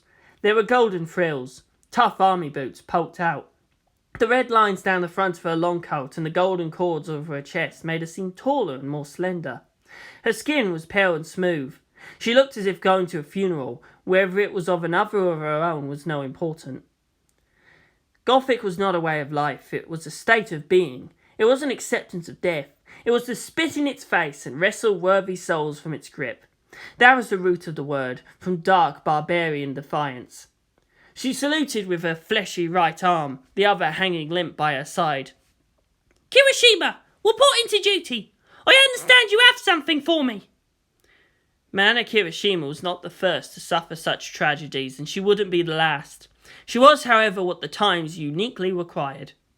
She pushed at the brim of her cap and saw more than one person putting their head into their sleeves, crying, not in grief but in relief. Kirishima! Everyone there, from Project Chief Tokita down to the last grunt technician, snapped to attention and salute. They were all civilians, and apparently having had more faith in her than the military ever did. Welcome back! The wind whistled by. Hey, Mana, it seemed to say. Carry on, would you? Kick some ass for us. We're always watching you. Not when you're in the shower, though. Believe me, he lies. What? God damn you. Even here you refuse to take my side? Bastard. Mana smirked. Yeah, that's just how they were. Oh, those guys. She should never forget. Her friends would be forever in her. You repainted it, Mana whispered, staring up at the Trident Land Dreadnought. The war machine was no longer ultramarine lucky blue. It loomed over them unblemished, the great golden skull upon its central torso gleaming under the floodlights. Underneath that was the command compartment, completely replaced and reinforced. They had washed all the blood off, the assorted bits of flesh and scorched meat, and once all done it was surprising that the computer would still turn on. All they had to do was put in new chairs and control systems, and Magnos Tancred could fight again in a pinch. The Trident project engineers decided to replace the entire module anyway. Black shall its colour be, upon all armoured section, gold upon its chest and red upon the joints. Its weapon shall remain metal grey, that the enemy may know by what methods it meets its demise. Black and red. The colours of blood and death, Mana added. We approve. Her friends and their sacrifice should never be forgotten. The only real change was that the rocket pods were taken out and replaced with a chin-mounted defence cannon taken right out from an Aegis cruiser. The 125mm autocannon on the left torso remained the same, but its hard mount was now capable of tilting up and down. Nerve induction interface means that theoretically only one person would be enough to make it move. However, efficiency of its full range of motion and its many weapons requires both pilot and gunner, Tokita said, sadly. As long as I retain command, it'll be fine, she replied. She squinted as she looked down. Is that a shrine? She asked, referring to a small cubicle far below and right between the legs. A small lit candle flickered light upon 2 framed photographs. I hope you're not offended by this. No, it's fine. She gripped the railing tightly with her mechanical hand. It's not just me who remembers. They're a part of Magnos Tancred now. The machine spirit holds their will now. Every shot fired in anger will be done with their blessing. Were those technicians over there actually praying to the foot? Maya took a look and groaned. You've been talking to Kensuke, haven't you? Please tell me you people weren't stupid enough to bring him here and let him mess around with the blueprints. Director Tokita coughed. He is a very talented boy. Maya's statement drifted off. Evangelions had machine spirits. She herself had the favour of Maji's strange awareness. Really, the only thing she could say against Kensuke was his over-enthusiasm. Absolutely correct. She sighed and rubbed her forehead. But that doesn't make him any less of a nutcase. Ritsuko-senpai. So many things that she was blind to. Well, the scientists probably could find a rational explanation for it all, but only after weeks, if not months, of headaches. Pity. Maya decided she didn't need answers after all. The Trident project chief chuckled. You don't understand. We're here standing and looking at it, but to those working on the ground, it's difficult. Working here, looking up at it. I've got hundreds of workers here, most of them young men. I tell you, there's not one among them that wouldn't leap at the chance to just sit in the cockpit and held out to unleash some righteous smiting. The Dreadnought is squat, it's ugly, but it's also deadly and stubborn as hell. Humanity itself mirrored in its frame. It's just so easy to believe. This thing has a spirit all on its own, one that just wants to go out and smack down some fools. It's not like the Ava that you need to keep under coolant. Everything about Magnos Tancred gives the impression. It just wants to get out there, right now, to fight against whatever it is that threatens mankind. It's just so easy to believe that it can. Mankind needs symbols. Shinji was right. There was something about the human-like form in massive scale that electrified the heart. Unlike the Ava, the Dreadnought was something immediately understandable. Some even found its squat appearance adorable. It seemed like such the underdog, but never giving up. Mana closed her eyes and thought about it. Mankind needed something to believe in. Mankind needed something of theirs, but would last beyond their time. Something to say to time, we were here, and we defy you with this effort. The Dreadnought. While the Avers were needed to defeat the Angels, it was needed to keep humanity together. It was powerful in its own right. She felt as if embraced in welcoming warmth. She leaned forward and spoke out loud, her teeth bared in delight. Hail, Magnus Tancred, master of battle! Hail, whose song of leaden death brings cheer! Behold that which stands against the darkness! Behold that whose stride crushes the heretics! Its art burns injustice for the enslaved, its weapons whistle to call forth the enemy. Let its armour hold firm against all blasphemy. Let its fire purge from this world the foul alien. Chief Tokita applauded. Nicely done. You're getting into the spirit of things. Oh, the pun. He laughed at himself. She grinned back, her face flushed. It's not like it can do any harm, can it? It's in good fun, so why not? We pray for our success. In purpose unyielding. That was their legacy. He stared up at the Dreadnought and pondered. He let his mind free, begging for the words to come. He had faith in the fruit of all their efforts. Was that so bad? He could only think with horror about his fate, and that of the others, if this project wasn't there to give them direction. Giving praise to it. It seemed so natural. Very nice, very martial. He smiled secretively. But how about this? The first tone is struck, O great Tancred. May your machine spirit awaken in nuclear fire. The second tone is struck, O great Tancred. May you contain your wrath only for the Xeno. The third tone is struck, O great Tancred. May the fury of your weapons never falter. The fourth tone is struck, O great Tancred. May your steps cast justice in its shadow. The fifth tone is struck, O great Tancred. May you know nothing but victory. Mana squealed and clapped her hands. Awesome, Tokita-san! I'm sure the machine spirit would be happy. It was a fitting monument to her dearest friends. He coughed. I can't take credit for that. One of the engineers composed it for the startup sequence. There were indeed 5 tones that returned the maintenance all okay from the specific components. Maya just sighed. You know, until I came to Tokyo 3, the words impromptu free-verse sparring session have never really occurred to me. She had a feeling that the Magi was just the sort to get a bloated ego out of all of it. Unlike the Dreadnought's puppy-like eagerness, the supercomputer's machine spirit was the sort to screw with people's lives just for, as the vernacular goes, the lulls. It didn't help that it was practically anonymous in its control over NERV and the city. Ah! Screamed Asuka. I can't take this anymore. If it's not helping out with the construction, it's simulation after simulation after simulation. She sat down on a bench and huffed. It's make work. That's what it is. Nobody trusts us to actually do anything useful. The efficiency of our team is reduced. The Evangelions do not fight alone, replied Ray, seated beside the other pilot, calmly sipping at a carton of orange juice. Hey! You just agreed with me. Asuka looked amazed. But that's got a fallacy to it.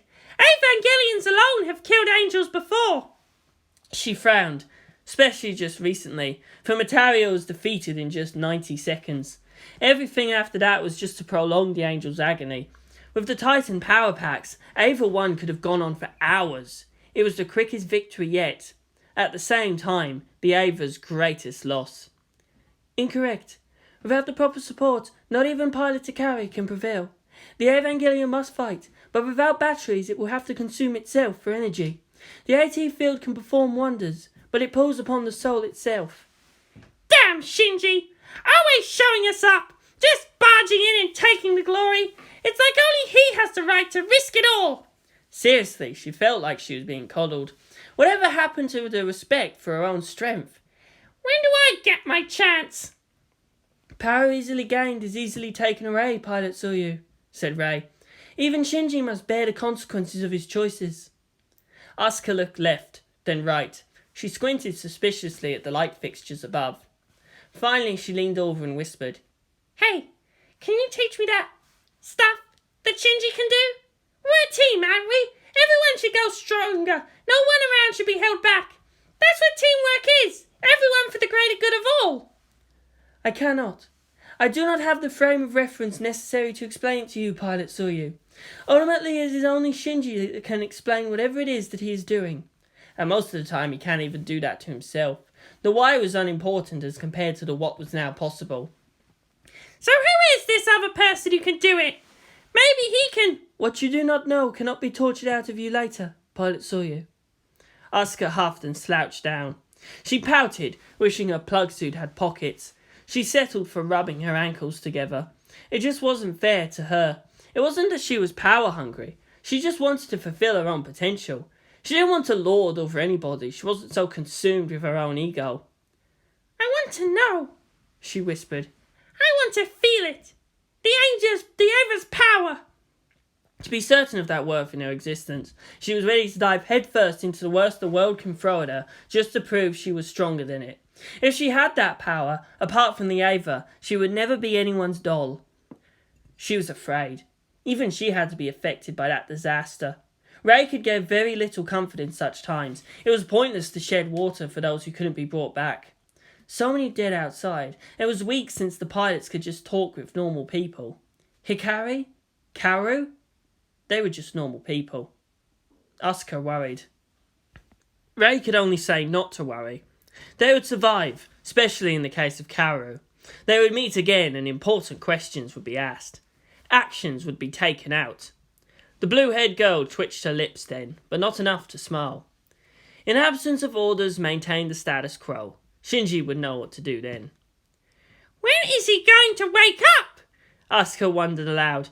She didn't whine much, but only seemed irritable and complaining in comparison to the two other pilots, who never so much uttered a peep of discontent. Her annoyances were valid, most of the time. I'm bored, she groaned. It was unfair. They'd done nothing wrong. Why were they then as like prisoners in their own city? She could hardly believe those outside could really be that ungrateful. NERV had released a statement to the press, but were adamant about keeping the pilots away from any questions. For 3.5 weeks, that was the case. So bored, she kicked out, rubbed at the inside of her thighs and slouched lower even further. Ah, damn that Shinji. She wanted a few whacks at that angel too. Hey, Ayanami? Yes, Pilot Soryu. Are you sure we can't do something? Ray put aside the empty carton and stared down at Asuka. It would not be prudent to experiment until Pilot Hikari is with us. Strangely, for a good long while, it seemed like Shinji was the centre of things. Even back in Germany, she knew she'd have to measure her own worth against him. Practice, planning, and he just goes and throws it all to hell with improbable skill.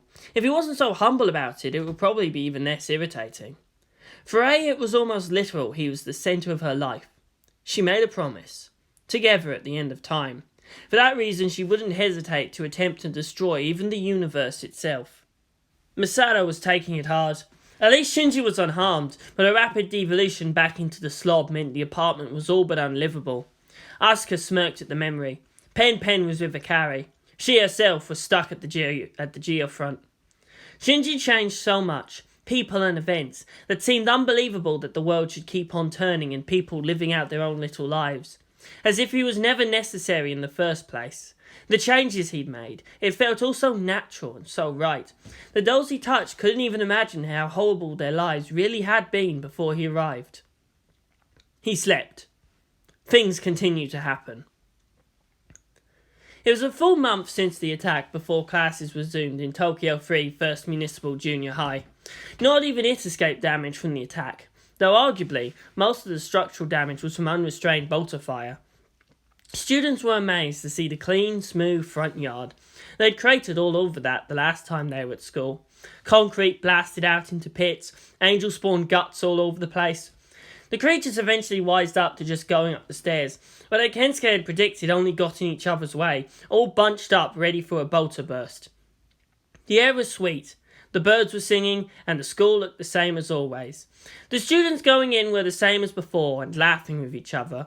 More than usual even, greeting each other in the score of exuberant glee. There were others who merely stood around in dazed wonder. Never have so many students been so glad to start school again. The 3 weeks were like an eternity, and they greeted each other like the greatest of friends, even if they barely knew each other back then. There was very little to be shy about. The words on the tip of everyone's lips was, "Where were you when it all went down?" There wasn't one among them that hadn't suffered some loss, but they didn't begrudge the story from their compatriots. So Kensuke was like, "Reload! Reload!" I crawled into the water tank to get the ammo boxes still inside. "Dude, your mother's scary." While everybody was going at it full auto, she was picking those things off one by one. "Waste is the enemy," she was saying. "Yeah, she's always recycling stuff and getting us to eat to the last grain of rice in our plate. She used to live in downtown Tokyo. She lost everything during impact." The Marines were all like, "We can't risk hitting the kid." So Suzuhara runs out to move his bayonet, saves my little brother. Then everybody's like, "Damn!" Hiraki punched him right in the face for his lack of any sense of self-preservation. I know it's illegal, I just don't know. Even if they saved the school, they had to have known they were breaking the law. I don't know. Should they be above the law? Man, that was so cool. Of course I was afraid. Every time I pulled the trigger, every shot that missed just blows a hole for anything else in the way. Guns aren't good. They kill. I was so afraid, thinking just what I was holding could do to another person. I didn't want to see that, to mess up and cause that. The machine spirit was with us. We dared not fail. Among these was a small group that bunched together, composed of students from different year levels. The only thing they had in common was that they arrived there very early, and each awaited in eagerness. "They're here!" Finally, the moment they were waiting for arrived. Toji, Kensuke and Hikari had met up on the streets and walked together to school. They saw the gathered throng and just decided to pretend as if nothing was out of the ordinary. They walked in, slowly and in line. They each were wearing the distinctive jackets, open and flapping to the early morning wind. There were those who resented the special privileges given to the free. Just because they were friends with Shinji Hikari, it was like they could get away with anything. Not anymore, however. The smell of gun smoke, the deadly flash when a single moment's hesitation could prove fatal. They were still barely more than children, but they could die just as easily as adults. They could, and should, fight for their lives when no one else would be willing to do it for them. That was the authority held by the free, all in simple truth. They were at war. Humanity was at the brink of extinction. It was high time to stop pretending. There were illusions of power, and then there was that which could save or break the world. No one had pictures of the actual crisis. However, for those who had seen them in action, certain images were seared into their mind. Kensuke, standing one leg up a stairway, firing down at a screeching, confused huddle of fish-white flesh. Toji with his bolt rifle and bayonet forcing open an angel spawn's beak to keep it from biting through someone's leg.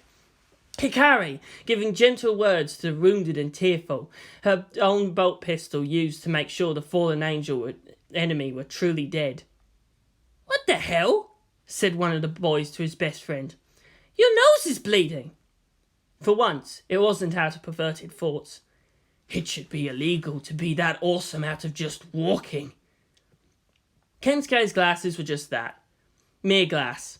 It wasn't opaque or dramatic reflective on demand. The team faced deliberately into the sun and sighed. The class seemed so empty.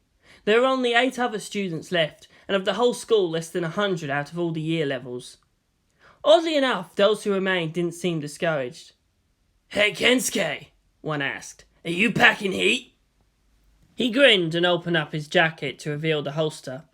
"Carrying lethal arms is of course dangerous and illegal. Don't try it." "But you know where to get live rounds easily enough, eh?" He frowned. "Guns are not toys," he replied seriously. "I should be expelled, I know this. I risked it anyway, and I was actually counting on it.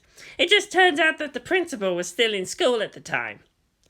Toji had his feet up on his desk, looking contemplative. Hikari wasn't scolding him for that, since the teacher still hasn't arrived. Poor old sensei decided to leave too. He was talking about impact and after it. It looked like the old guy just had his fill of it. He glanced aside and asked, "Hey, were you interrogated by Section 2 as well?"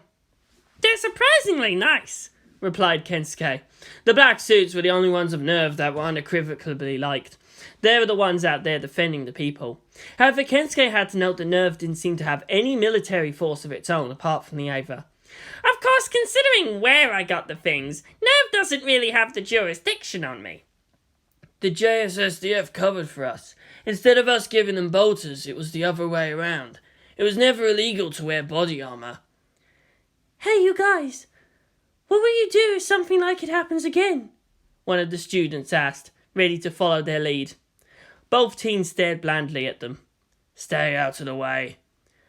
Oh, come on, she whined out. You are awesome! Show the respect, man! Toji sighed. He looked towards the far end of the room, where Akari was indulging in light gossip with some of the few girls left. Nothing had really changed in each of them. It didn't feel heroic. Having prepared for the possibility for so long, it even felt like cheating somehow. It would only cause more problems. The lives that they saved, though, it made it all worth it. Now that the military's awake to the possibility of an attack, we shouldn't interfere where it can only make things harder for those who really need to fight. People die, you know this. Every person that doesn't need to die that gets killed out of their own stupidity insults the sacrifice of those who gave their lives to protect their loved ones. We can protect better when we allow those who can do it effectively to do their jobs. That's our responsibility. That's our duty. Every boy in that class looked at him. That's deep, said one. Also surprising from Toji, whose reputation as a fearless fighter could only be reinforced by his actions. They couldn't accuse him of cowardice. Hikari was being asked, "Why did you do it?" and "Would you do it again?" She took some time to answer. Because I could, was the simplest she could give. And yes. She looked sad about it, though. She explained to them the things boys usually forgot in their search for awesome. The blood, the sweat, the paralysing fear, the body-burning soreness at the end of the day. Boys were idiots for trying to be so manly. She'd rather call it disgusting. Hikari Haraki was the very first person ever to cut right through an angel spawn with a mini chainsaw and laugh hysterically after doing it. Who's our new teacher, anyway? Was inevitably asked. It was already an hour after classes were supposed to start and nothing important was happening. Even Hikari couldn't give any insight, as she set aside the Inquisition in the past 3 weeks. Kensuke ignored any further attempts at conversation. Girls giggled, trying to get his attention. Even the most crazed fangirl didn't dare tangle with Hikari to get at Toji. Unfortunately, if anything, Kensuke was even more remote. His gaze was far, and his notebook held the beginnings of practical machine titan doctrine. The Messiah was, after all, unnecessary in the long run. The only truly important task was that of the disciple. He only looked up from sketching when a sudden hush fell over the class. He resisted the urge to quip, "My mechanicus sense is tingling." He turned, and was the only one there daring to grin. "Hey, Kirishima." Jacket seemed to be the distinguishing fashion accessory for those affiliated with young Hikari. Kensuke had white, Toji had black with yellow trim, Hikari had yellow and black trim, Mana had a long black jacket, similar to a boy's uniform. Her skirt was also noticeably longer than the norm, reaching to below her knees. She wore white gloves. It was no longer a secret she was JSSDF. She fought the Angel directly. They were ready to welcome her as a hero. In her eyes there was no pity for stupidity. She didn't need their empty praise. Kensuke got up, went over, and actually grabbed at her arm. She narrowed her gaze dangerously at him. Everyone else could only think, either he has some cast iron balls or they weren't there for him to lose anymore. "Ceramic, titanium, or carbon fibre?" he asked. Mana's lips twitched at his foolish bravery. "A little of all three, I think." He let the arm flop back down. "I can make it better." "I have no doubt you can," she answered. Even if it was the work of Ritsuko Akagi, one of the greatest minds of her generation. As the saying goes, the reasonable man adapts himself to the world. The unreasonable one persists to adapt the world to himself. Therefore, all progress depends on the unreasonable man. If he doesn't blow himself up in the process. "You doing okay, Kirishima?" Toji asked gently. She nodded. "Okay." That was all they needed from each other. The 3 teens were no longer so innocent. They had faith she was strong enough, but were there if she ever needed them for anything. "Do you know anything of how Shinji's doing?" asked Hikari. Mana shook her head. The other girl bit her lip. Pen was getting along well with her sisters, being treated like a king, but even the animal seemed to miss its owners. The girls were nice, but were completely unable to translate his squawks. Hikari loved the oddly intelligent bird, and seeing how sad he could be, she didn't know what to do. Rah! Women, bring me beer! Rah! None of this wussy colour crap! Mana went over to the front of the room and coughed lightly. Everyone paid her their full attention. Her voice was not so loud, but her diction precise and unmistakable. My name is Mana Kirishima. I hold the rank of Commissar for the Japanese Strategic Self-Defense Forces. This authorizes me to confer specific judgment on military and civilian conflict. Eida Kensuke, Suzuhara Toji, and Araki Hikari used deadly weapons without authorization and gave commands upon military matters. It is the judgment of the JSSDF that a civilian may ask other civilians to take action under the laws of common militia. The use of weapons is not a crime in this instance, but keeping them is. We are satisfied that the weapons were surrendered completely and without resistance to the proper authorities. While the actions of Ada are still debated upon their legality, the JSSDF would like to offer their thanks and their gratitude for the assistance provided. As such, Ada, Suzuhara, and Araki are hereby granted the honorary rank of corporal in the ranks. They now have the official sanction to tell people to shut up and run in the case of an emergency. If their assistance in further matters is ever needed by the military matters, then it will be requested. They must not undertake such actions on their own at risk of penalty. They will no longer be charged with possession of deadly weapons. She smiled then. She took out 3 badges and put these on the desks of the stunned students in question. These are iron skulls on a single vertical bar. Welcome to the Kirishima Corps, she whispered. The 3 teens took the badges and pinned them proudly on their chests. They then bowed to each other. Wow, one of the boys remarked softly as Mana sat. Kirishima looks really good. Green's not good enough. Black and deep is sweet sin, agreed another. I'd hit that if I wasn't sure she'd hit me first, not in a good way. Losing her friends like that? Girl's got issues. You know, that's how it is. Some girl that doesn't react much, getting a smile from them becomes enormously satisfying. More than just someone that's Genki all the time.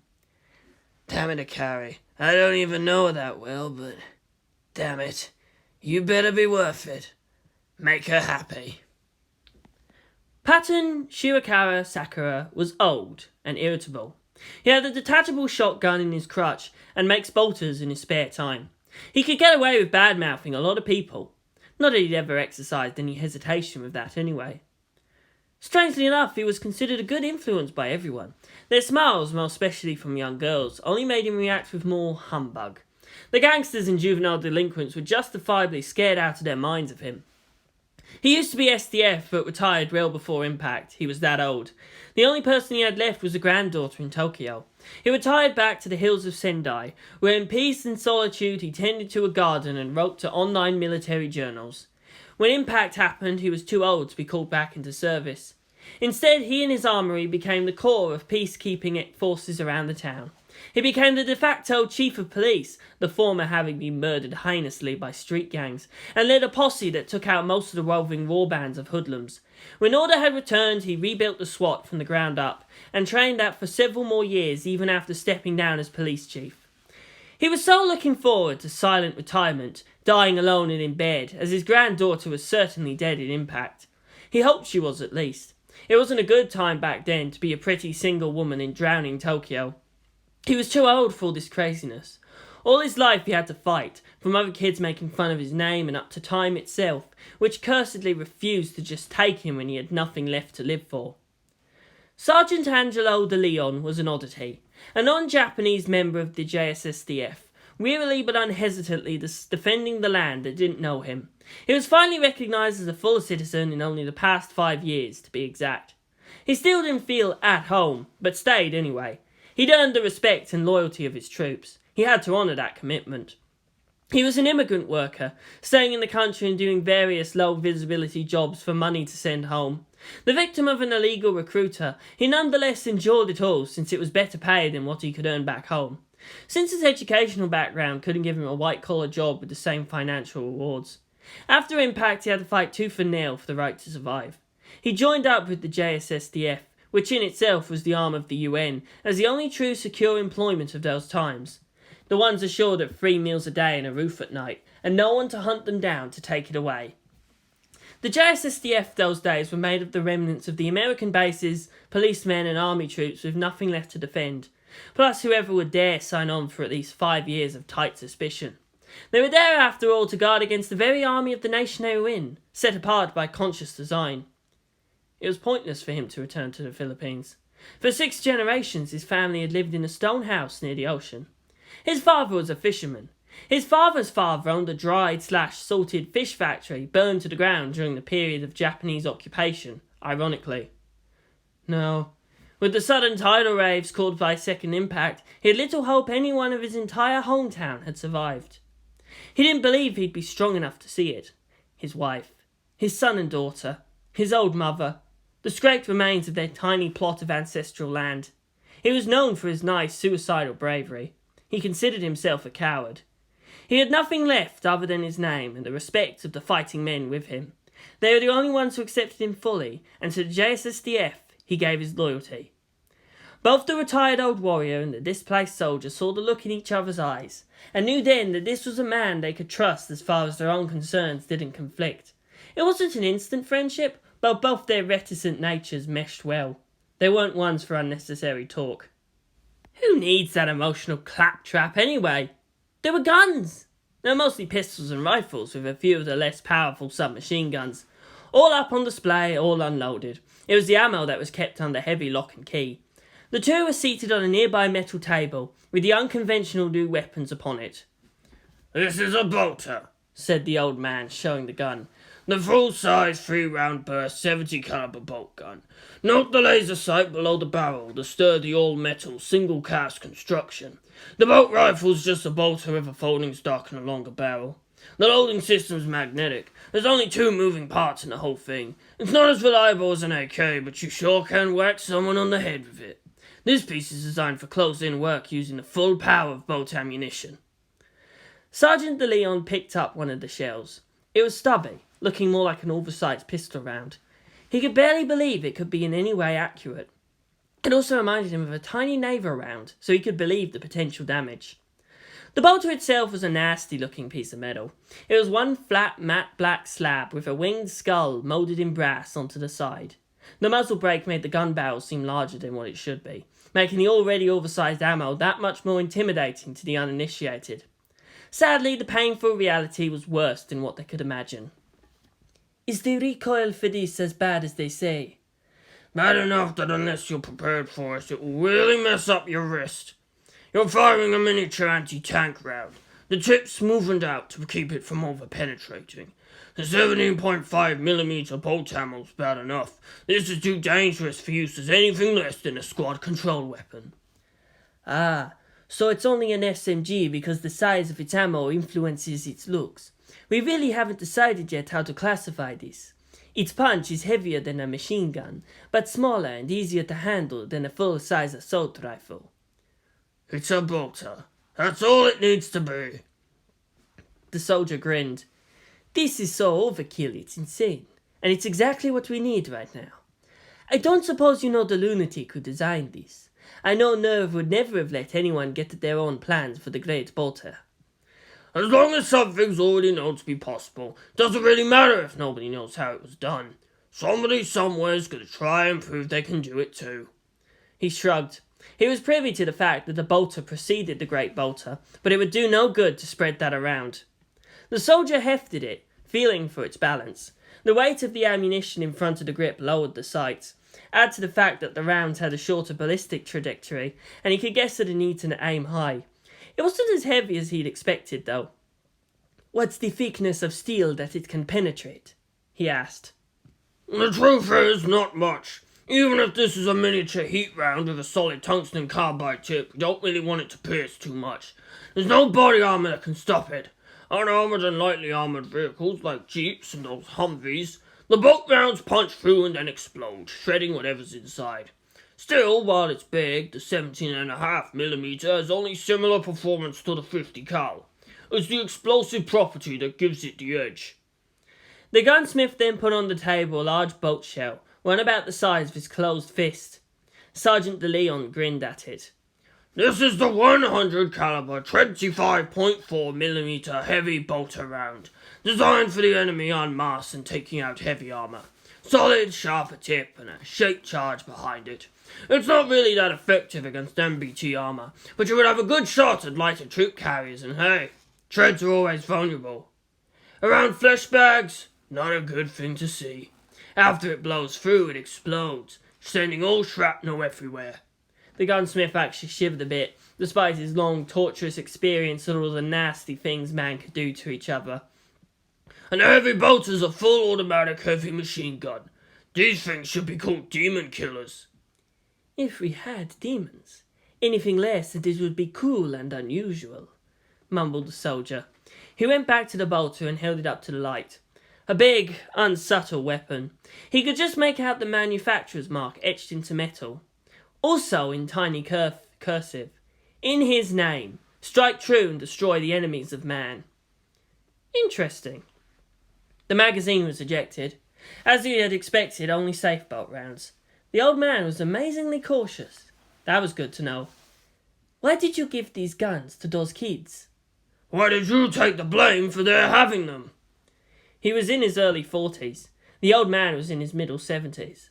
After all that they'd seen, done and suffered, it should be the hardest thing in the world to just step back and trust in those barely mauling children. Not even a decade and a half of experience to their name. Seeing teenagers act out like that. It wasn't the first time.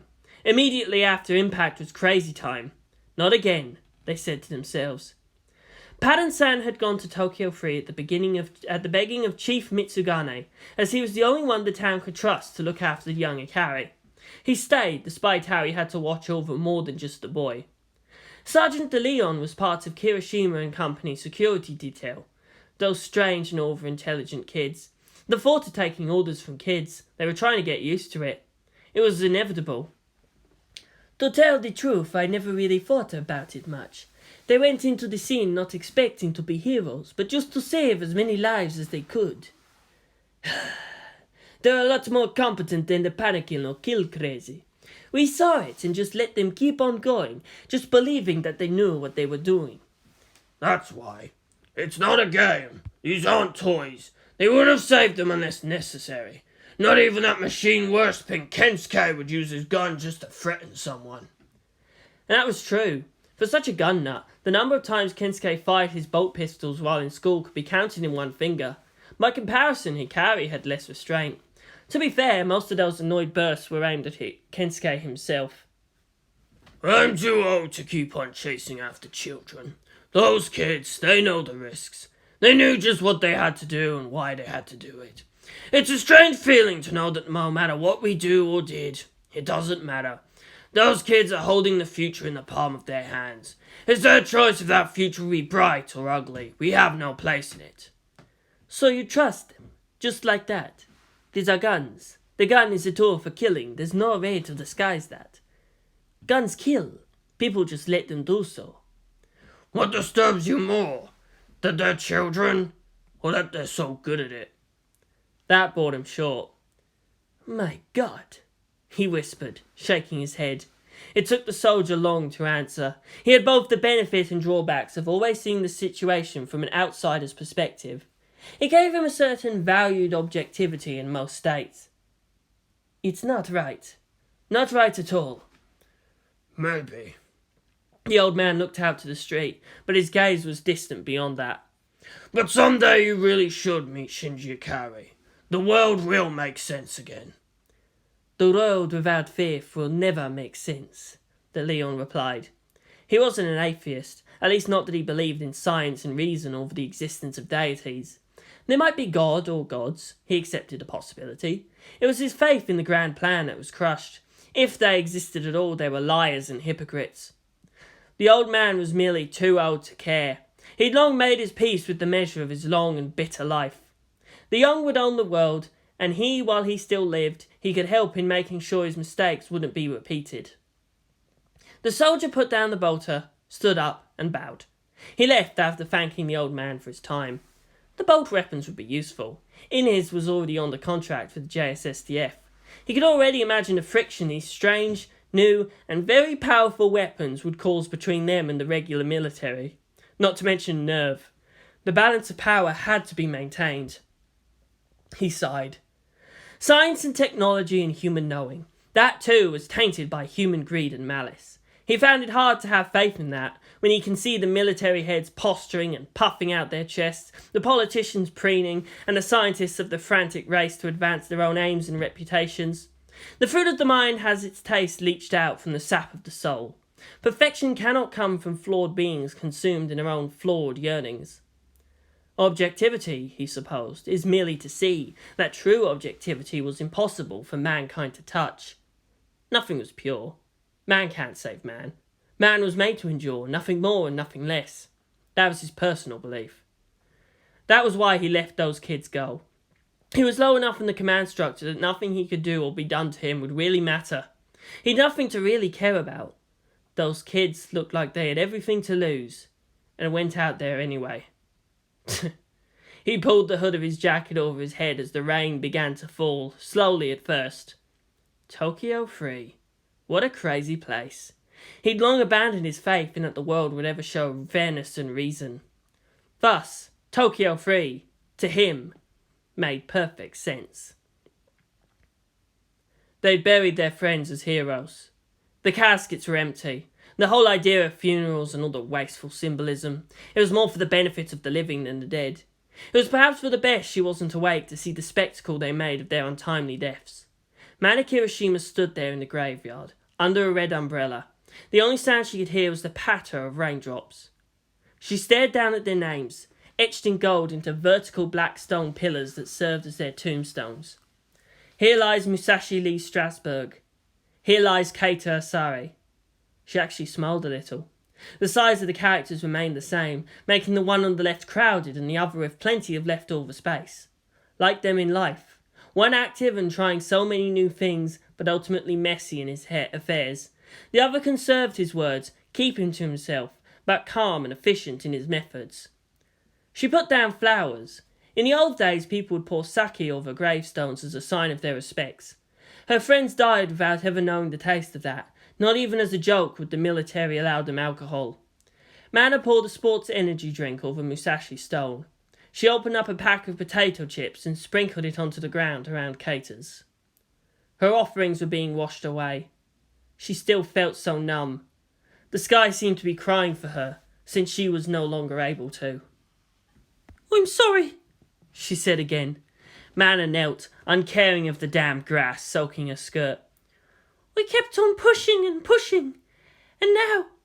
Still the tears refused to come. What should I do? I'm not strong enough without you. Thunder and lightning cracked overhead. Perhaps holding a metal object in an open field was not such a good idea. Mana only laughed bitterly. She put away her umbrella and let the rain claim her, as if washing away her fears. She put a hand to either tombstone and slumped like she was chained and to be lashed with a whip. She remained that way for several minutes. Time ceased to have any meaning for her. She felt numb all over. Whether that was from her own constricted emotions or a developing hypothermia, she didn't care. She heard approaching squishing noises. She turned, her hair wet and clumped over her face. Creepy, Kirishima! Creepy! Said Asuka, grinning. She moved closer and held up her own wide flower-pattern umbrella to shelter the both of them. Wetness inhibits the immune system, you know that? Mana opened and closed her fake fist. She looked up and grinned in return, but utterly without mirth. She slicked her hair back and asked, So they let you out at last? What are you doing here, Soryu? Asuka had a hard time raising sympathy for others, much more so to offering it. However, she had to admit to being concerned about what it could mean for all of them. Like it or not, Kirishima had become part of the team. For the greater good, the group must maintain its cohesive effectiveness. It's not like I hated them or anything, softly replied the pilot. They were fun to have around. Kirishima, don't take this the wrong way, but I think I'll miss them too. She meant it. They were such boys, but at least weren't so crude about it. Being that they were obviously pining for Mana, she could actually relax in their company. Much like a gay male friend, only not gay. She had much fun fostering those rumours, though. She found it hard to believe those carefree days were gone forever. A minute or so passed in silence. I knew them my whole life, said Mana, turning back to the tombstones. Several more long and silent moments. There's nothing in my experience that allows me to say, I know how you feel. Asuka had to reply. She was feeling regret. It didn't really touch on her life that much. But the honest pain in the other girl, she couldn't mock that either by being so ablaze or fakely caring too much. They both walked over to a covered mausoleum. The marble facade was from before impact, with its angels and gothic decorations, presumably from some high muckety-muck, an ambassador or something. Once there, Mana took off her long coat, which had kept water away from her underclothes long enough. Asuka sat on a vigil bench and watched the other girl. The comparisons were inevitable, but where once Asuka saw an echo of herself in Mana, now it was Rei that the military girl reflected. The same dead stare, that same unnatural stillness, with a shade of Shinji's tightly round energy. Damn it, she whispered to herself. Will I be the only one around here capable of speaking above a monotone? I don't need your pity, Siryu, said Mana, in monotone. Ha! The red-haired girl's tone was mocking, but her face wasn't. If it was just pity, then I wouldn't have followed you all the way out here. You think I'd waste the first chance I have to get out to the geofront just to pat your weepy little head? A flash of anger crossed Mana's apathy. She ached for that. Just a cry. Just for that release. You're the worst possible person to try and make me feel better. Why are you tormenting me? Haven't you done enough? Or not enough?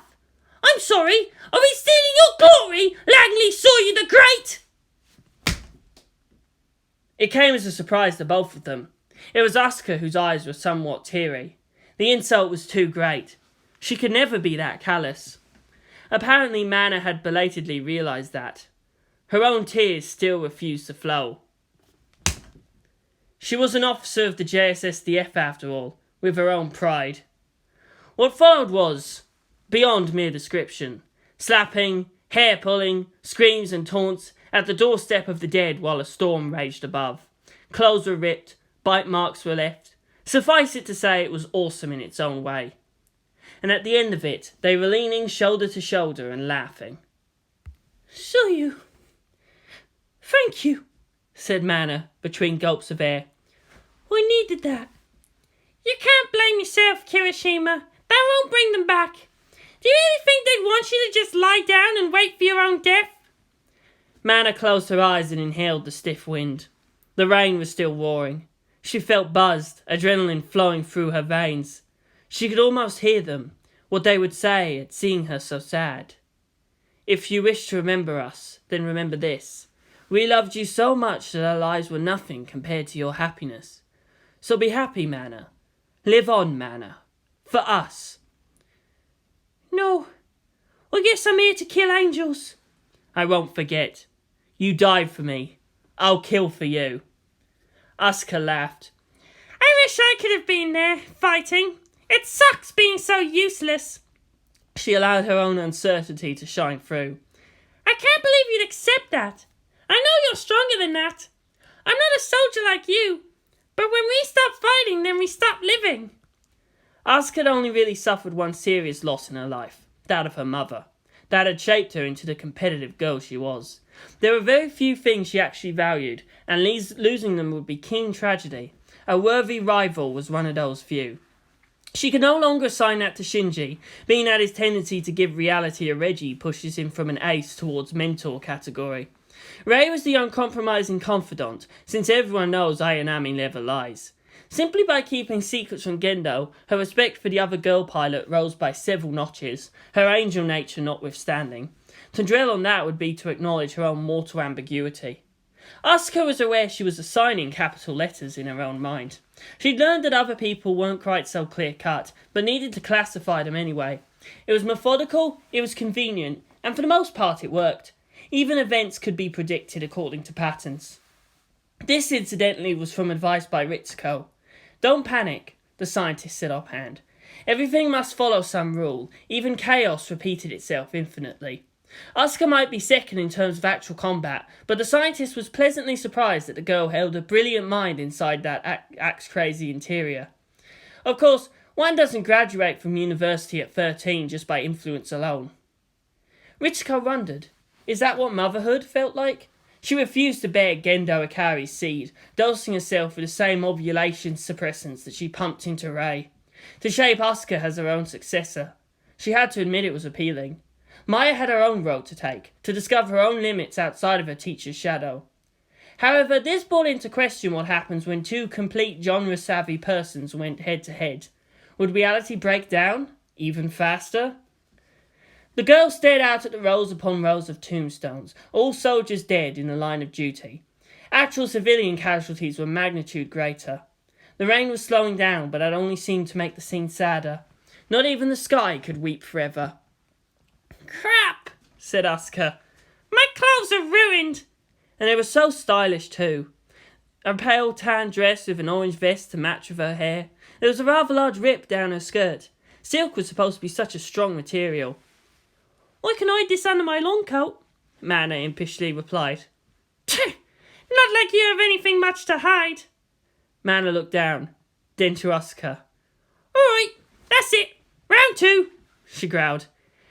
Maybe later. I need some time to clean up if I'm going to visit Shinji. She turned to Mana and... Ah! Those eyes! Why must you look at me with those eyes? That was a complete personality 180. That shouldn't be humanly possible. And if it was, then something had to be very wrong with whoever could accomplish it. Please, take me with you. Crushing defeat. Gendo pushed a button. Then he waited. He waited some more. After some more time, his eyebrows twitched slightly. He turned away. The elevator doors opened. The Supreme Commander of NERV quickly walked back. The doors shut in his face. He only saw for a second that the elevator was empty before it descended to another level. Gendo contemplated pushing the button again. He took his hand away from the button, which, though nothing more than backlit white plastic, seemed to be begging to be pushed. "Ah, Commander," the sub-commander gave a glance that implied, "About time you got here. Good timing. Things are getting crazy out in the city." Gendo fought to keep his breathing shallow, disguising his fatigue. He had to walk up 9 levels just to get to the command centre. He was just that prideful, even when no one was looking. That stubbornness was a virtue in other situations. "What is the situation?" "A riot's happening out in the city streets, sir," said Kaide Agano. "Citizens protesting NERV actions are being met by those who support the methodology. The police are deployed, and so far there hasn't been any direct violence." "Seems inevitable at this point," said Futsuki. "The anti-NERV and pro-NERV sides of the masses won't just leave the issue so easily.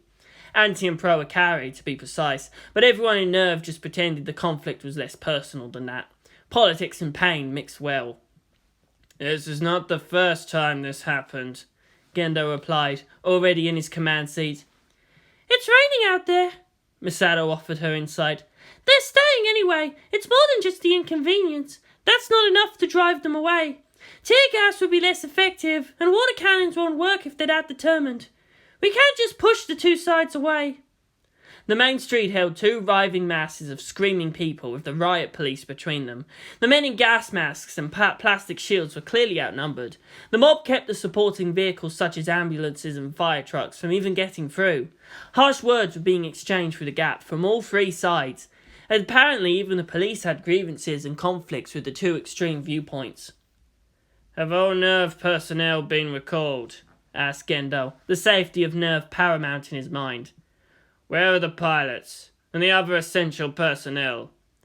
"Asuka and Rei are visiting Shinji-kun. They should be safe at the hospital," Masato replied. "Ritsuko and Maya are down below in their lab. Shigeru's over there." She pointed. He waved from the ground floor. "The only one unaccounted for is Makoto, but he should be safe somewhere. He has a good head on his shoulders." "Katsuragi, never give me unimportant information again," Gendo said, scolding. He had no interest in the fate of mere aides. After hearing her apology, he turned to the 3 girls seated in the central monitoring stations. "What does the Magi recommend?" "It advises a wait-and-see policy, sir. Direct involvement by NERV would only aggravate the issue," replied Satsuki Ui. The blonde frowned slightly. "Even if fatality should arrive, Action should be at discretion of above-ground authorities. From the useless jackals we put into office? Gasped Masato. Katsuragi! Fuyutsuki called down. Sorry, sir.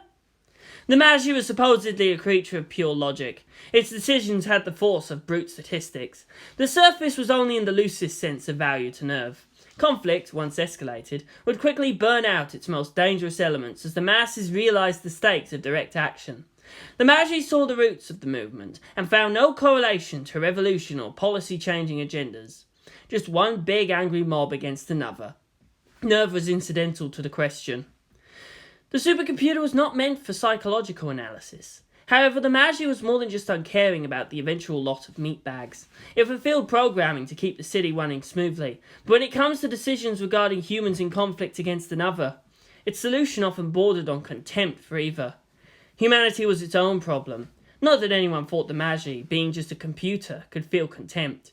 It was probably a logic trap, searching for the quickest, if completely unsympathetic, resolution. Unless, of course, it involved Maya Ibuki or those directly affiliated with her, such as Ritsu Kawakagi, Shinji Ikari, and the other pilots. The Magi protected itself, but when it logged threats to those specific meatbags, in that instance it was probably a good thing it wasn't networked to any nuclear delivery platforms.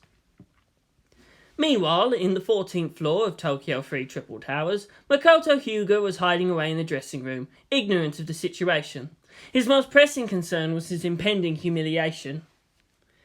I feel ridiculous, he said, emerging at last.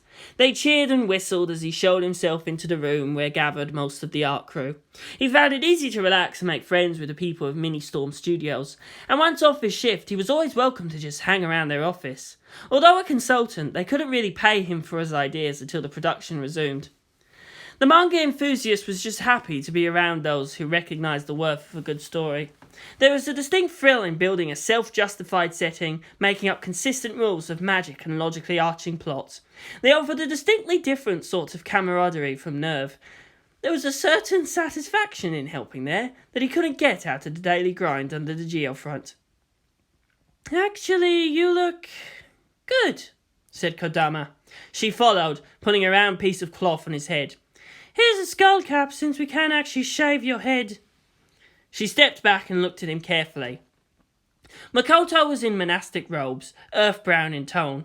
It had the requisite high collars of the priesthood, and the hood had up thick robes to tighten it, which reminded him too much of a noose.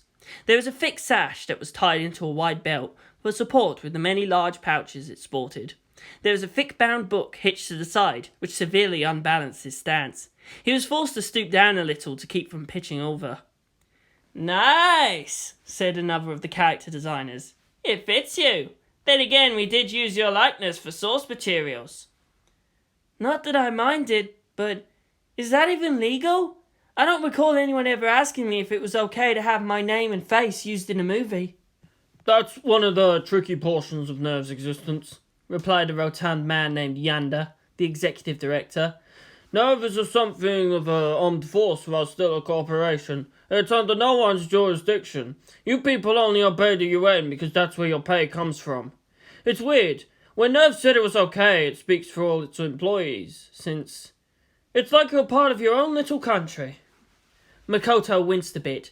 Gendo Ikari is absolute dictator.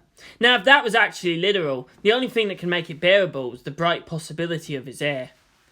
Hey, isn't there someone missing? Kodama was asked. She looked up and frowned a bit. She agreed and whispered to that artist. He left for the next room over.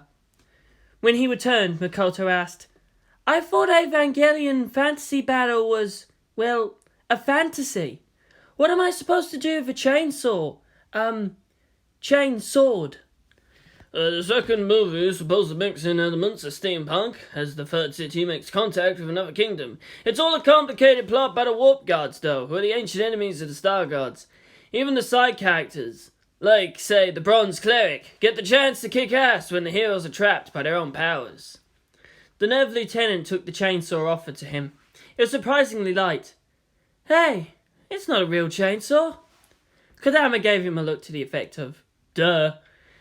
A real chainsaw would be too dangerous and too expensive. It's just aluminium, styrofoam, and those blades are painted cardboard. We don't need a gas engine anyway, mentioned the model maker that made it. An electric fan motor runs just fine off batteries, and all we need for it to move is a chain. The gas motor noise we tried to emulate with 2 strips of metal hitting each other as the motor turns. Makoto found a switch along the side with 3 levels. He slid it to 1, and the fake chainsaw turned on. It let out a loud roar, and the blades began to whirl. It was noisy and shook in his hands.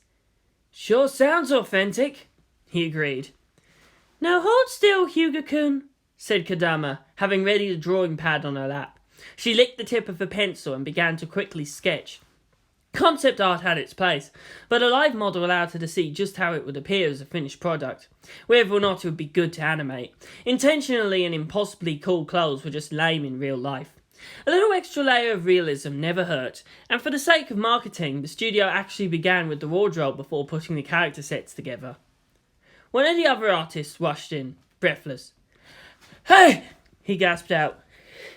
It's getting crazy out there.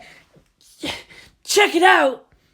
Everyone rushed to the windows, then realised that at their height they couldn't see a damn thing off the street. The smaller buildings right below were obscuring the main road. They were a rather laid-back lot, not given to much curiosity of the world around them. After all, they were in the midst of creating a world all their own. However, at the urging, everyone decided to just take a look. Even Makoto followed, still clad in those priestly robes and absently toting the chainsword along.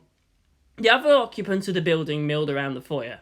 It was still raining outside, and yet thousands of Tokyo free citizens were out in the streets. Fear filled all those watching. Even as thunder cracked above, the shouts and the flying banners went on. The inciting cause is still unknown. Those indoors knew little, and attention was split between the shut glass doors and the TV inside the central hall. But it's clear that out on the streets of Tokyo Free is an outpouring of spontaneous emotion. Kodama groaned. I can't believe they used that line. I'd like to go over to the next tower and tell those guys off. T3 TV had its main broadcast station at Tower B. The reporters were already down at ground level. At least they're showing both sides of the issue, and the commentary's neutral, if a little trite. One of the salarymen watching put in. That's how journalism should be. Tokyo Free journalism, as opposed to the utter political two that was Kyoto 2, reporting. NERV's lording over us like they got some kind of divine right over our lives, one of the protesters shouted. We can't let them just escape responsibility. NERV didn't build this city. A city's not just stone and glass. It's people. We built this city. We're the ones who suffer the most when an angel attacks. So what do you want NERV to do, sir? asked a reporter in the bright yellow raincoat. I want them to take responsibility. I want them to stop hiding and pretending it's not their fault. We trusted them to protect us and they failed us. Didn't anyone ever think that the attack could be like that? They're all about the Evangelion. Why don't they just give up that power of protecting little people to those that can? Trying to go on like nothing ever happened, removing the signs that were there, ever those that lived and died. It's an insult. We can't just live on and forget and just blindly trust again. We're not their subjects. Ikari's not our king. We should have the power to decide who we trust to protect us and in what way. We are here to say, don't tread on me. We're people of Tokyo Free. We should have the right to decide how to best protect our city. A ragged cheer rose into the air. Why is this happening? I want to know. Who failed us and how? What else are they doing now? I want to make sure what happened the last time never happens again. So far, this demonstration seems to have formed abruptly, with one side asking for greater accountability from NERV. The other side, as you can see, on my left. The reporter stood in the open space in the streets, between two tides of agitated citizens, are polarised in respect to opposing these views. Tatsuya! Thank you, Nanashi, spoke the news anchor. What about the opposing view? Mitsuru? We don't have a leader. We don't have any real complaints. What we do have is knowing that things can still be worse, responded one of the men who were pro-NERV. Things aren't working?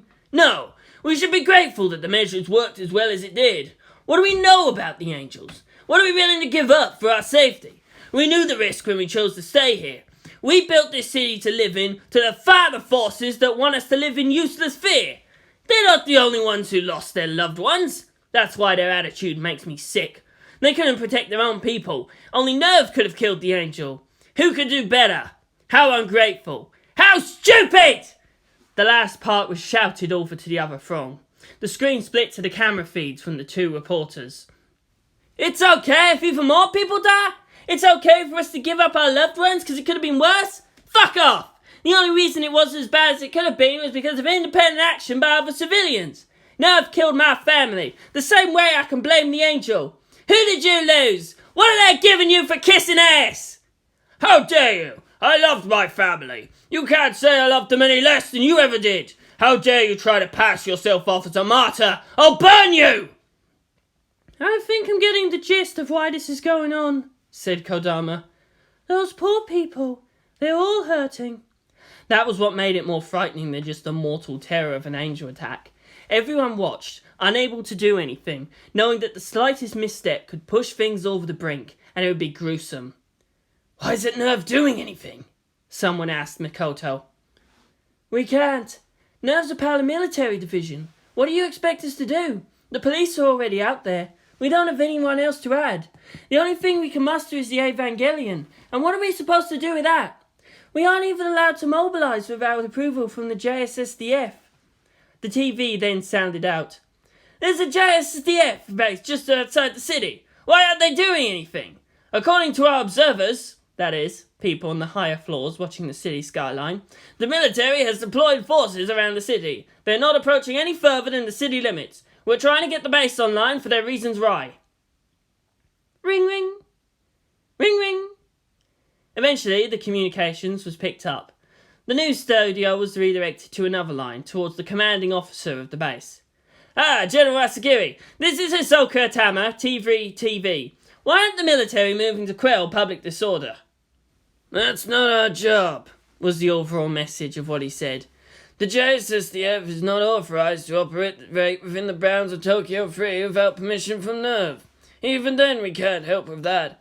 The military cannot impose martial law on Tokyo Free, and so far the civil demonstration is well within the rights towards public expression. The JSSDF is meant to preserve democracy, not stifle it. But sir, I beg to differ.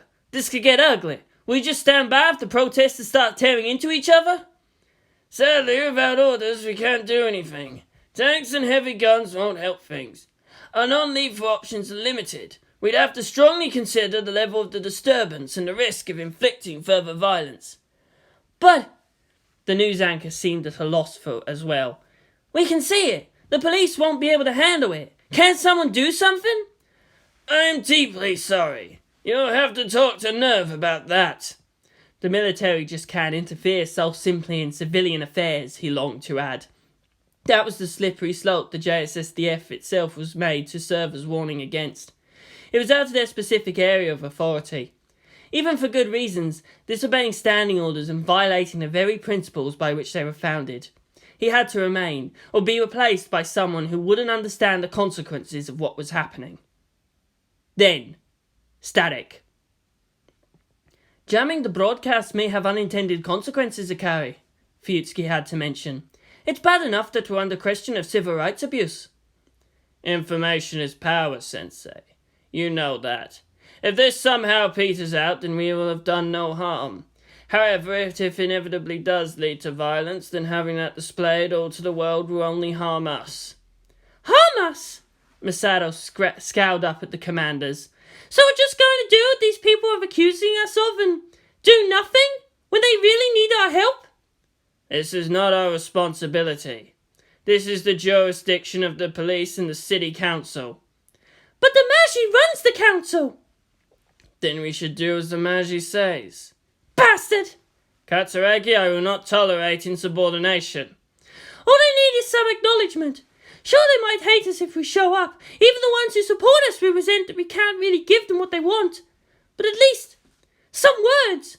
We can try to explain. None of you are authorized to speak for NERV itself. I have made my decision. Anyone who attempts to go up to the surface will be punished accordingly. The situation was actually headed towards his benefit. He could use it to polarize opinion even more outside of Tokyo Free. Not to mention as an excuse to arm up NERV itself. That was a pillar of the contract that guaranteed their existence. NERV was a blade ever aimed outward, never at those who sought to wield it. Masato clenched her fists, then turned to look back at the external view. The NERV Command Center's holographic projection system was updated to link and display more mundane sights, such as from wall-mounted security cameras. Unfortunately, those didn't carry sounds. "What do they want?" she mumbled. "Shinji-kun," Maya whispered. She and Ritsuko had gone up to the command center and had nothing to do but stand there. She chose not to take over from Satsuki. Masato and Ritsuko turned to her. "They want Shinji-kun. They want to hear him. They want to know him. They need to know if they can really believe in his power to save them." "But he's unconscious. Without the Evangelion, he can't save anyone," said Ritsuko. Someone sleeping as like dead was not so useful as a rallying symbol. Masato grit her teeth as she saw the people were pushing forward and the riot police were readying themselves for one monstrous melee. "Someone has to do something!" Kodama's eyes widened and a dismayed groan spread amongst those watching inside. Everyone's eyes were glued to the TV as the site outside their building was turned away from the central point of the conflict.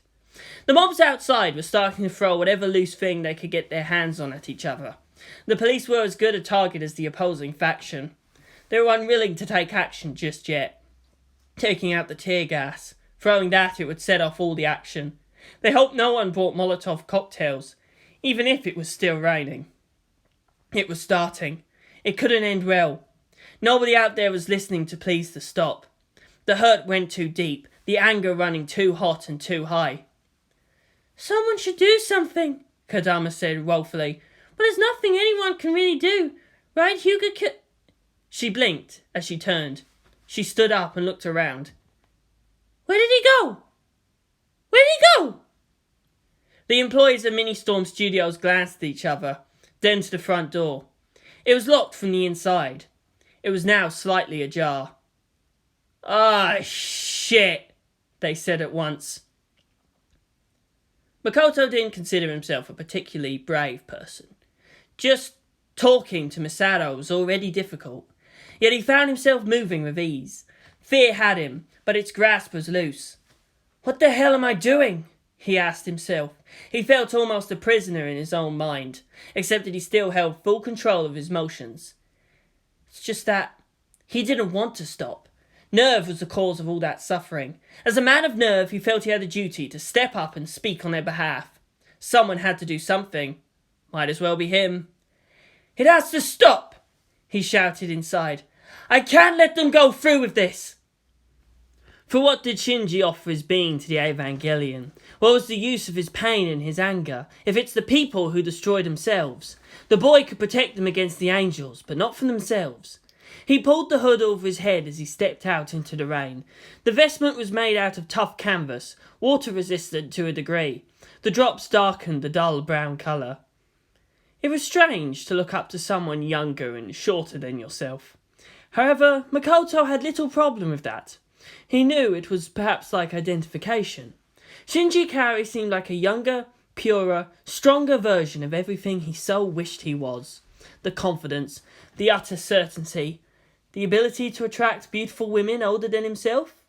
Makoto grinned as he walked, and didn't notice how even rampaging people stopped and got out of his way. The book by his side wasn't just a prop.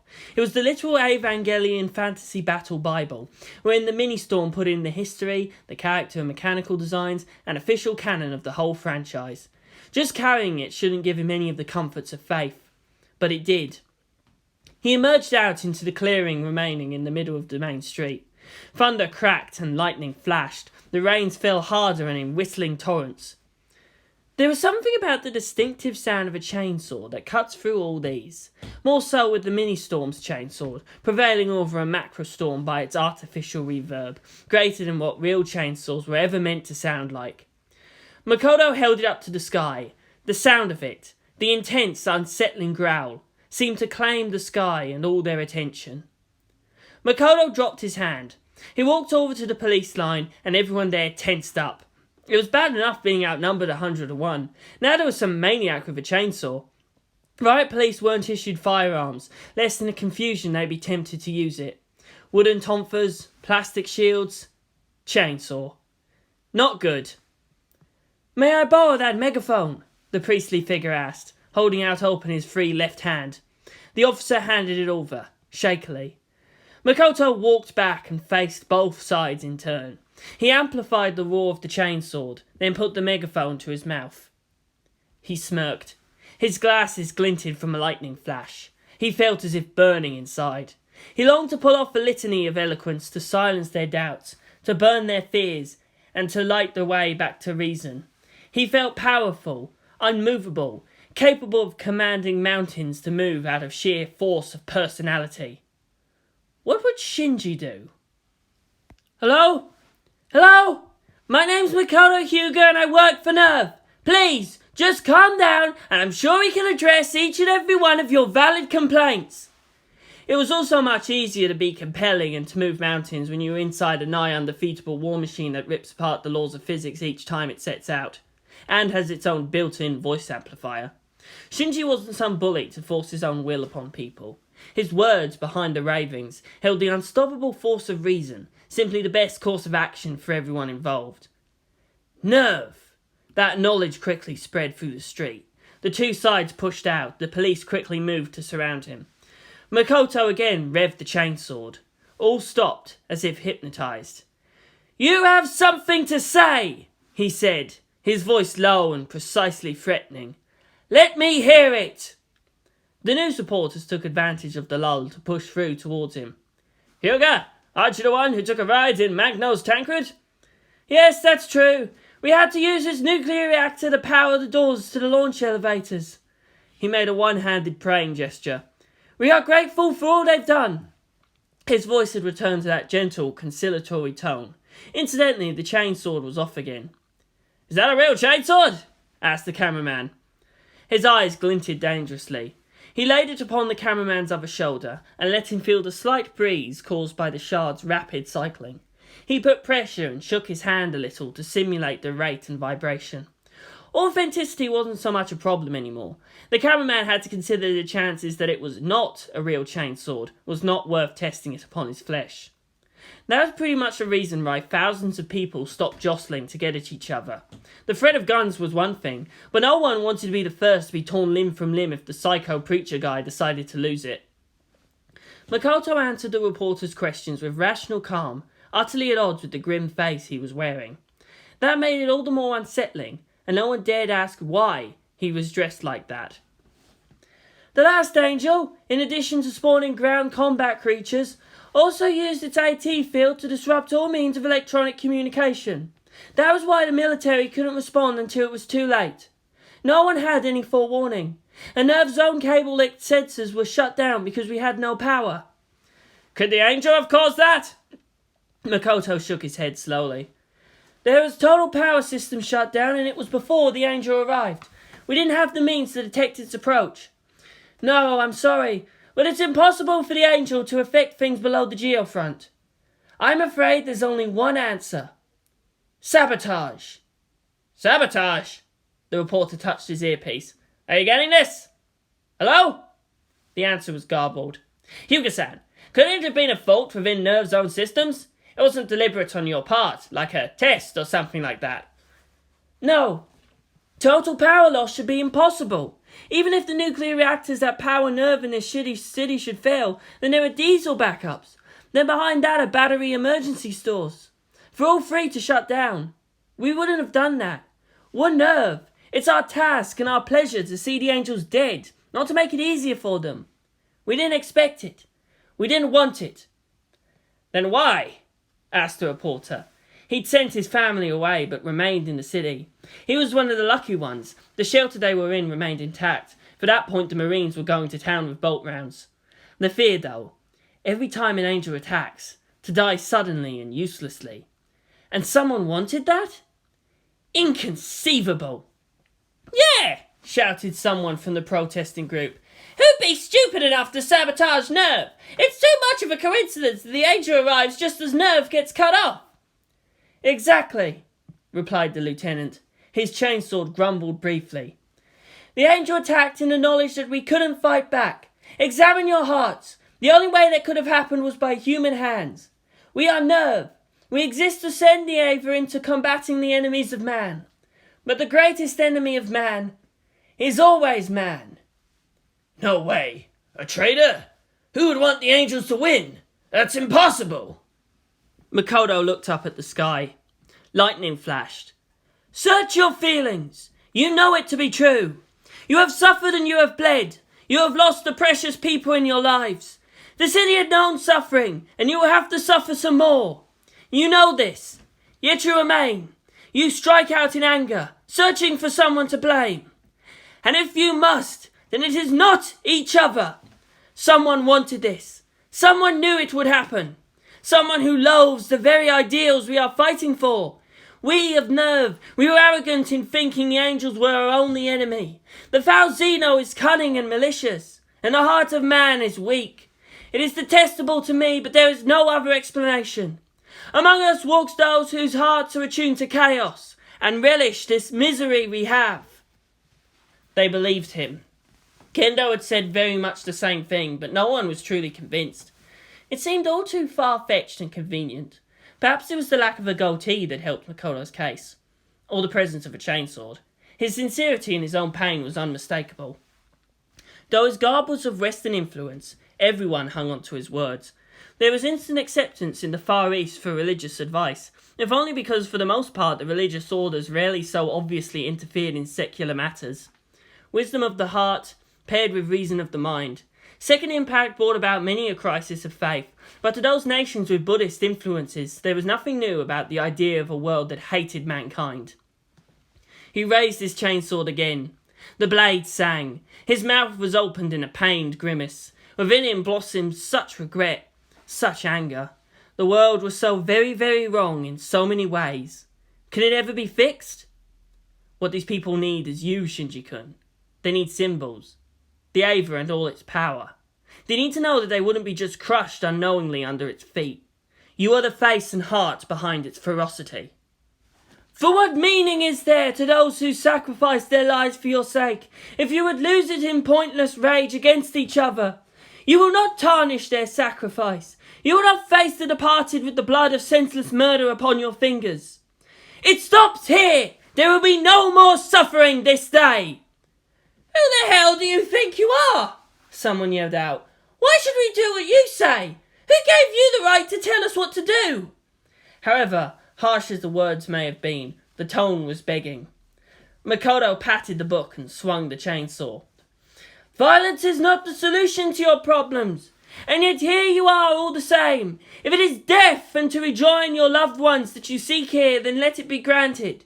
If it is murder you want, to sate the regret and the powerless shame that fills you, then let my blades teach to you the fate of soulless beasts. None of us can return to yesterday. What you want will not be accomplished through hatred and bloodshed. But if it is blood and death that you want, then let us have it all together. What do you want? Who can give it to you? It is these doubts that warp a heart to a vile mockery of what it was. He grimaced at them. He put the megaphone back to his lips and shouted to the sky. You will not claim us! We live yet, and our hope gives us strength! You're a loony! Someone shouted. Get out of here! Added someone from the other side. And you would judge me? You who came here without knowing why? As if hurting each other would take your pain away? What? You there! And he pointed over with the chainsaw to the anti-NERV side. You felt it, didn't you? His victory was so quick, so easy. Why not earlier? Why did he wait and let your loved ones die? Ask yourselves, is Shinji Ikari someone who would delight in knowing your pain? That he delayed of his own choice? Did NERV prevent him from willingly carrying out that duty? There is no torment you can put upon him that can match what he's already suffering through. He then turned to the pro-NERV side. As always, he used chainsaw sounds to pause and gather his thoughts between sentences. And you, who would harm these others who are completely like you. Vaguely threatening were... I would ask you, what do you expect out of Shinji Ikari and NERV? Those who were pulled from the jaws of death were saved by men and women who had the courage to fight against impossible odds. Shinji Ikari can protect us from the angels, but not from ourselves. It will not please him. He needs no defenders out of this. We are his weakness! Relying only on NERV, we forgot.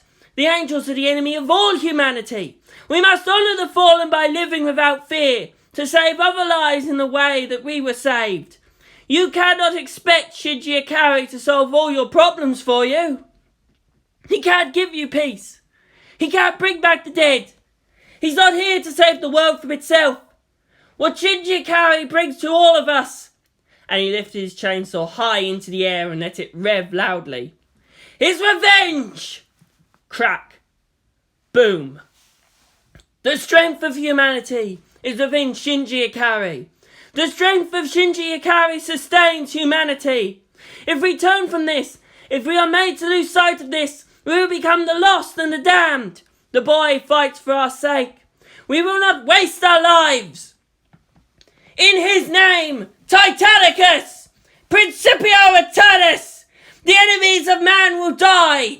By his hands they shall be broken. The rain, it had stopped. The sun was starting to shine through. The enemy are the angels. NERV is our hope. Hope is the power of humanity. Killing and hating each other here will serve no purpose but to weaken this city for an enemy that knows no mercy. Our pain is real. Our loss is real. So is the menace of the angels. We must all fight, deep in our hearts, guarding against chaos and fear. We are powerful, and the enemy seeks to drive doubt into our souls, that we should deny this even to ourselves. Together we must stand, or together we shall die. Vengeance shall be ours, and the aliens shall be purged from our land. Makoto dropped his hand, suddenly tired beyond measure. He gasped for breath. The cloud cover broke, and slowly the street was bathed in the warm golden glow of the afternoon. There was utter silence and utter stillness, as thousands stared at that brown-clad figure there, barely able to stay on his feet. One man knelt and wept. He screamed out for his son, who would never know the life of a wedded man, he and his bride killed inside the shelter. If only Shinji Ikari had been faster to arrive. "It's not his fault," he mumbled.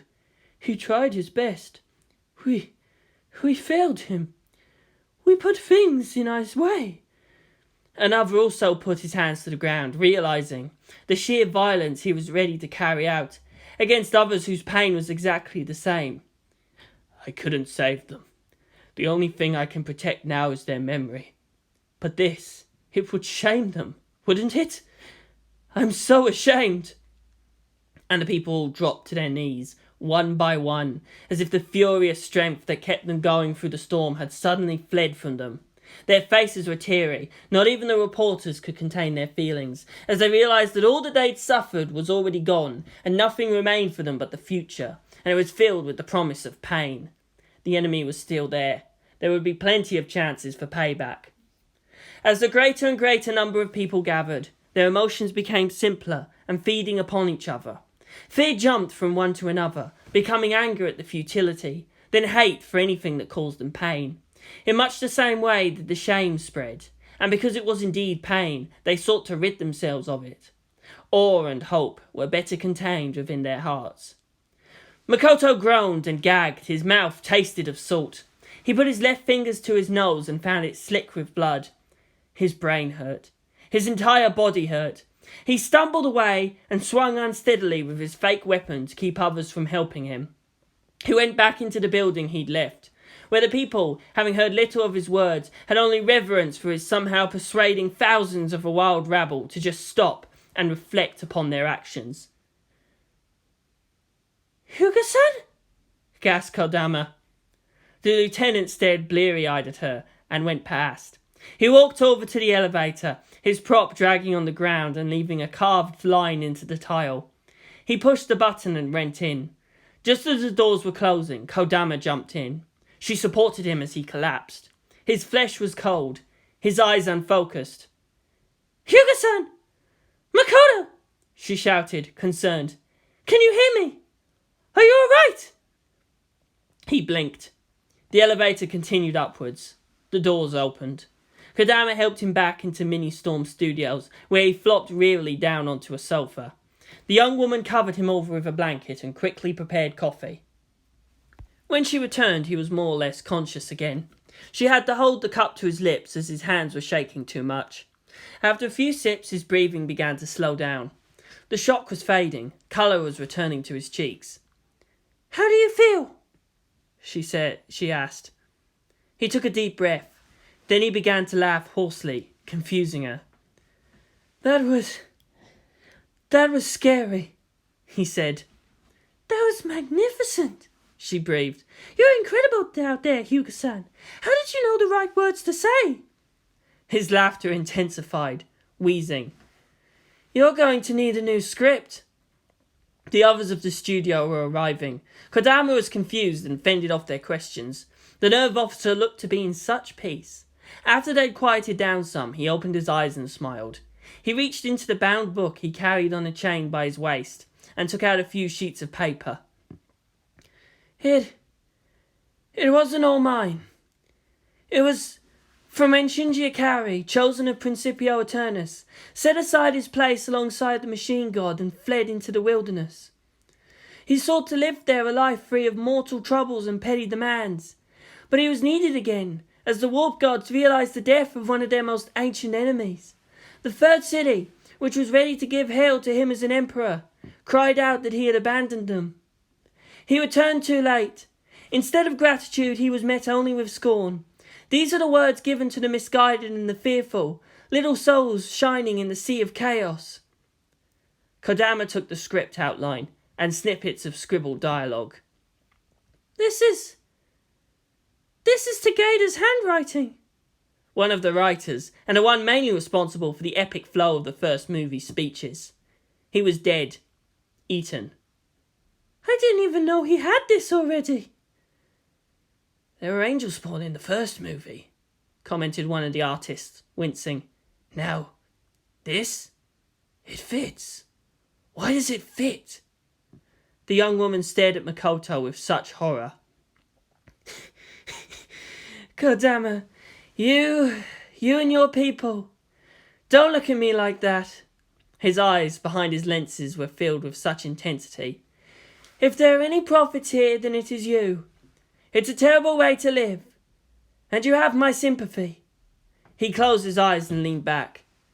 Shinji, I wonder, how far can you take us? Where can we put this faith? It's too heavy. Makoto Hyuga closed his eyes and went to sleep, exhausted as the spirit left him. He would wake up with one hell of a headache, and once again with a curious patchwork recollection in his short-term memory. NERV would have preferred to hold Shinji Ikari within its own intensive care facilities under the geofront, but bowing to political pressure had him in the secure wards of a general hospital above. This reassured the UN that the coma wasn't an affectation, and that they weren't cut out of the essential information loop. Underground would have been safer, but the JSSDF didn't hold back on the security. 2 MBTs were sitting right at the front of the hospital parking lot.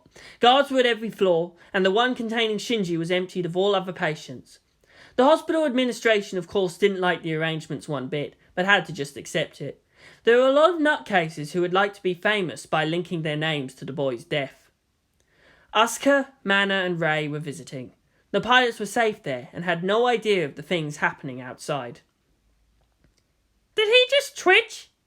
Asuka said, peering close at Shinji's face. Pilot Ikari is under a state of increased brain activity, said Rei. The doctors say that it is very similar to dreaming. He is capable of recognizing external stimuli. Mana said nothing. She touched her left forearm. Shinji looked sad even in his sleep.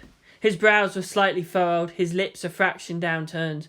Now and then his fingers twitched. We can't wake him up until he decides he should wake up, Asuka exclaimed. It's no use to pump him with stimulants like this. His body's already running as high as it can. There's nothing we can do. Shinji, damn it. Wake up! She put a hand to his forehead, gently pushing aside his hair. It's too boring without you. That was the furthest she could admit to needing him by her side. I wonder of his dreams, Rei said offhand, though she couldn't even touch, and she had sought to meld their souls. Maybe that's why he won't wake up, Mana said. Certainly sometimes she didn't just want to wake up and accept reality. In the darkness her friends waited. Maybe he's found his paradise in his sleep. I doubt that. He seemed to be fighting something, actually. It's cowardice! That's what it is, said Asuka. I never figured Shinji couldn't be that much of a coward, but really, that's just what he is. She endured the glares from the other two. If there's nothing wrong with his body, then why won't he just wake up? Abandoning his responsibilities like that. We expect much, perhaps too much, replied Ray. But it is not for his sake that he fears. He cannot forgive himself. The greatest burden he places upon himself. Maybe. I won't judge until I know enough. She turned to Mana. It's your fault, you know. She blanched and squinted at the other girl angrily. How is that? The hero arrived too late to save the day. I'm not sure, but I feel that he's waiting for you. The sheer logic of that didn't please Asuka any. The rain had stopped. The sound of cicadas was resuming. Seeing him lying there, pale, silent and unmoving, all but a corpse, Mana couldn't stand it. Her friends were gone. She couldn't lose him too. A sleeping princess could be awakened by a kiss from the prince. Certainly all three of them had thought of that as he lay there unaware. Mana moved and leaned over him. The other girls did nothing. She stood there, not moving, for quite a long while. Tears then fell upon his cheek. Musashi and Keita had given their lives to buy him time. But the war was still going on. There'd be more enemies for humanity to defy. They needed their protector. They needed their symbol. Oime, she whispered. You saved me. If you can't forgive yourself, then I forgive you. She punched down with her mechanical left arm, burying the fist deep into the bed right by his head. It's not enough! We need you! The price of your failure is to make sure you never fail again! If more will need to die to give you time, then let each allow you to live for as long as you need to make it worth their sacrifice! Kirishima! Asuka stepped up and pulled the other girl away. Stop it! You're getting hysterical! It's not helping things! We have faith in him, the girl sobbed. He's stronger than this! He should be! Kiel Lorenz was a cyborg. His spinal cord was entirely artificial, and his heart was replaced with a mechanical pumping system. His body felt numb all the time, as his nerves mixed up their signals within a man-man approximation of what those meant in order to control an unwilling body. As such, when a certain chill raced up his spine, Kiel couldn't blame it on random acts of biology. The elevators were still taunting Gendo. Shinji Ikari, after a long while, woke up. He took a deep breath and was buried then under a pile of relieved female flesh. Reality. It is pain. Someone, please, get your elbow out of my crotch, he begged hoarsely. Just because he was awake, that didn't mean things would from then on turn for the better. As was preached, he wasn't put there to give them peace, or that he would even know it himself.